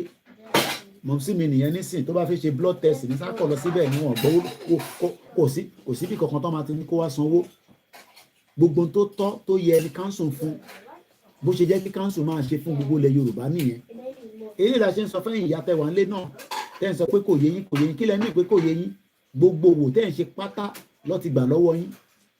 Wọ́n ní ká lọ máa gba franchise lọ́wọ́ lórí burúkú Dangote ṣé ẹ ká máa gba franchise lọ́wọ́ Dangote gbogbo àwọn ọmọ Yorùbá tó lówó lọ́wọ́ àwọn alákìjà kí ló dé táwọn ò ṣe business ta lè máa gba franchise lọ́wọ́ wọn pẹ̀lẹ́ pé ó lè ní gbogbo wọn. Kàríkà shop Ọlọ́run máa ṣèdájọ́ bọ̀ Ọlọ́run ní sọ̀kalẹ̀ àwọ̀ èèyàn la máa ṣèdájọ́ yín. Ó dẹ̀ ń súnmọ́ bọ̀ ni ó lè má ṣẹlẹ̀ lọ́dún yìí ìta ń sọ yìí bọ̀ pé kò ní ṣẹlẹ̀ láìpẹ́ láì jìnà ìrọ̀lẹ́ pa bọ̀ èmi fẹ́ kí àtúbọ̀ jẹ àwọn tó wà ní dáadáa kí gbogbo wa ká lè wà on the same formation torí bá a ṣe ń sọ̀rọ̀ ní sí ẹ̀sìn rí 5,000 gbà níbí 10,000 níbí ẹ̀sìn rí 3,000 gbà níbẹ̀ yẹn ẹ lọ máa lọ sínú inbox ẹlòmíì mẹ́sẹ̀gì yẹn ẹ máa ń copy and paste ni ṣẹ́rù pátẹ̀ stupid ìwọ tó níyà ń jẹ́ ní last month tó ní o fẹ́ kú ó kú náà torí pé o ti ríyàn kan tó fún ẹ lówó wà tó wá bẹ́ẹ̀ mi náà. So budget wọn how much does Lithuania pay and receive from the EU?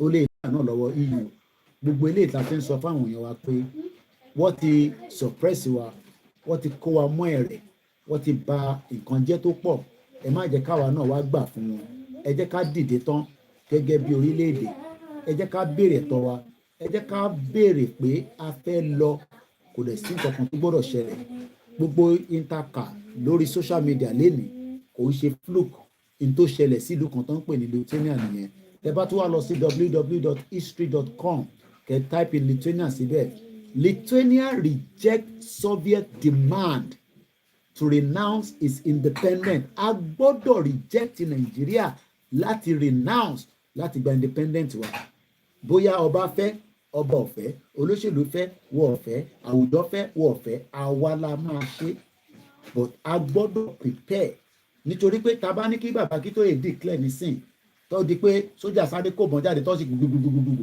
olúkàlùkù àṣà wọlé wọn á ní ṣẹ̀rí nǹkan tẹ̀ dálẹ̀ yẹn máa lè yí èmi tẹ́ máa sọ nìyẹn so tí gbogbo wa bá ti mọ̀ pé tí sójà bá kó bọ́n síta ìbọn yẹn náà làwa náà máa lò fún wọn padà àwọn oníbọn ta tọ́jú pamọ́ ta fi jà gbogbo ìbọn tó bá fẹ́ lò fún wa àwa náà máa lò against wọn ni UN adé dá sí adé ní call dissolve Nigeria need referendum torí nígbà tó fẹ́ put Nigeria together wọ́n wá consult wa fún referendum olórí burúkú àwọn Britain lóòótọ́ wọ́n ń tọ́jú àwa níbí báyìí but wèrè ni wọ́n àwọn ló fìyà jẹ gbogbo wa débi tá a dé. So the former Soviet Socialist Republic of Lithuania steadfastly reject a demand from the Soviet Union that it renounce its declaration of independence. The situation in Lithuania quickly became a sore spot in the US-Soviet relationship.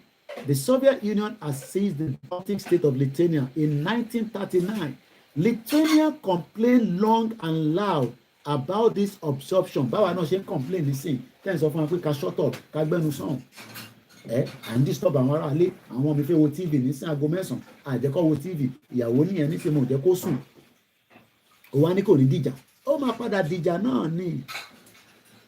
So on the 11th of March bá ṣe sọ nígbà tí gbogbo nǹkan bẹ̀rẹ̀ sí ń fọ́ Nàìjíríà ti wà at the price of breakup mo á kí gbogbo èèyàn ọba tó jẹ́ pé ẹ̀yin dúró tì wá orí adé ìkórè gbogbo nǹkan tí tó fi ń pè yín lọ́ba a máa jẹ́ fún yín èyí tó kù tẹ́ ẹ̀ support wa àníbóyin olóyè tí ní ká má bọ́ àwọn ọba àwọ̀dẹ̀ ń bọ́ba níbí báyìí but àwa mọ̀ pé láìpẹ́ láì jìnnà àwọn onílẹ̀ àwọlé báyìí wọ́n á máa bí ní question láàárín yín àtàwọn onílẹ̀ torí pé mi ò mọ reason tá à ń pariwo Yorùbá nation kò ń ṣe Igbo nation ni mò ń pariwo Hausa nation Yorùbá nation là ń pariwo ṣé ẹ̀ kì í ṣe Yorùbá ni ebi Yorùbá lẹ́yìn àbí so mo kí gbogbo ẹlẹ́ǹkan sí mo kí ní gbogbo àgbáyé tẹ́tí ń gbọ́ mi mo kí ẹlẹ́ǹkan sí sísítà mi Arẹwà kú àdúró tì ní gbogbo ìgbà mo sọ fún ẹ gbogbo ìgbà kí ìgbà tá a bá sì jọ wà lórí social media yìí o ẹ báwọn mo mọ iṣẹ́ tó ń ṣe torí mo dẹ̀ mọ̀ pé kò easy torí àwọn ìyá wa kejì yẹn wọ́n máa ń fẹ́ rò pé àwọn lè rọ́bìṣì wa irọ́lẹ̀ lẹ́pa ilé rọ́bìṣì wa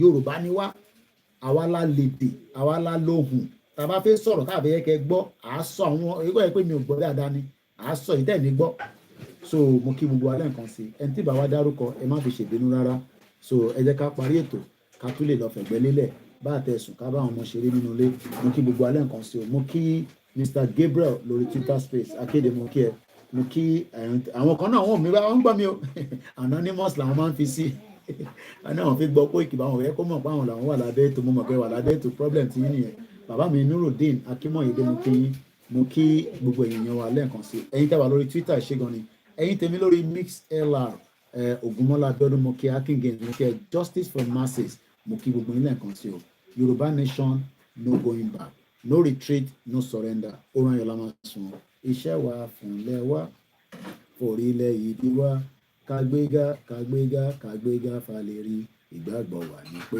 bàtí bẹ́rù là bọ́ mọ́ ká ṣiṣẹ́ ká ṣiṣẹ́ ká ṣiṣẹ́ ká jọlá ìṣọ̀kan àtòmìnira ìkẹjẹ́ ká máa lépa ìtẹ̀síwájú fọ̀pọ̀ ire àtòhun tó dára ọmọ Oòduà dédé bọ́ sípò ẹ̀tọ́ rẹ ìwọ ní ìmọ́lẹ̀ ògo adúláwọ̀ mo kí Ọlákúnlé mo kí bàbá mi Ògúntọ́lá Owólabí mo kí Abdullahi mo kí Ọládélé mo kí ìyàwó Lizzy Object mo kí brọ́dà mi olórí ẹbí wa Ọláwálé Ọláyínká mo kí ẹ dáadáa mo kí àwọn ọmọ Oòduà nínú ilé ń bẹ̀ shout out to you all love you all the way down in Oxford very soon like I said uncle will be coming to spend time with you as well shout out to everyone and thank you so much good night from here good night from you all as well and enjoy the rest of the weekend.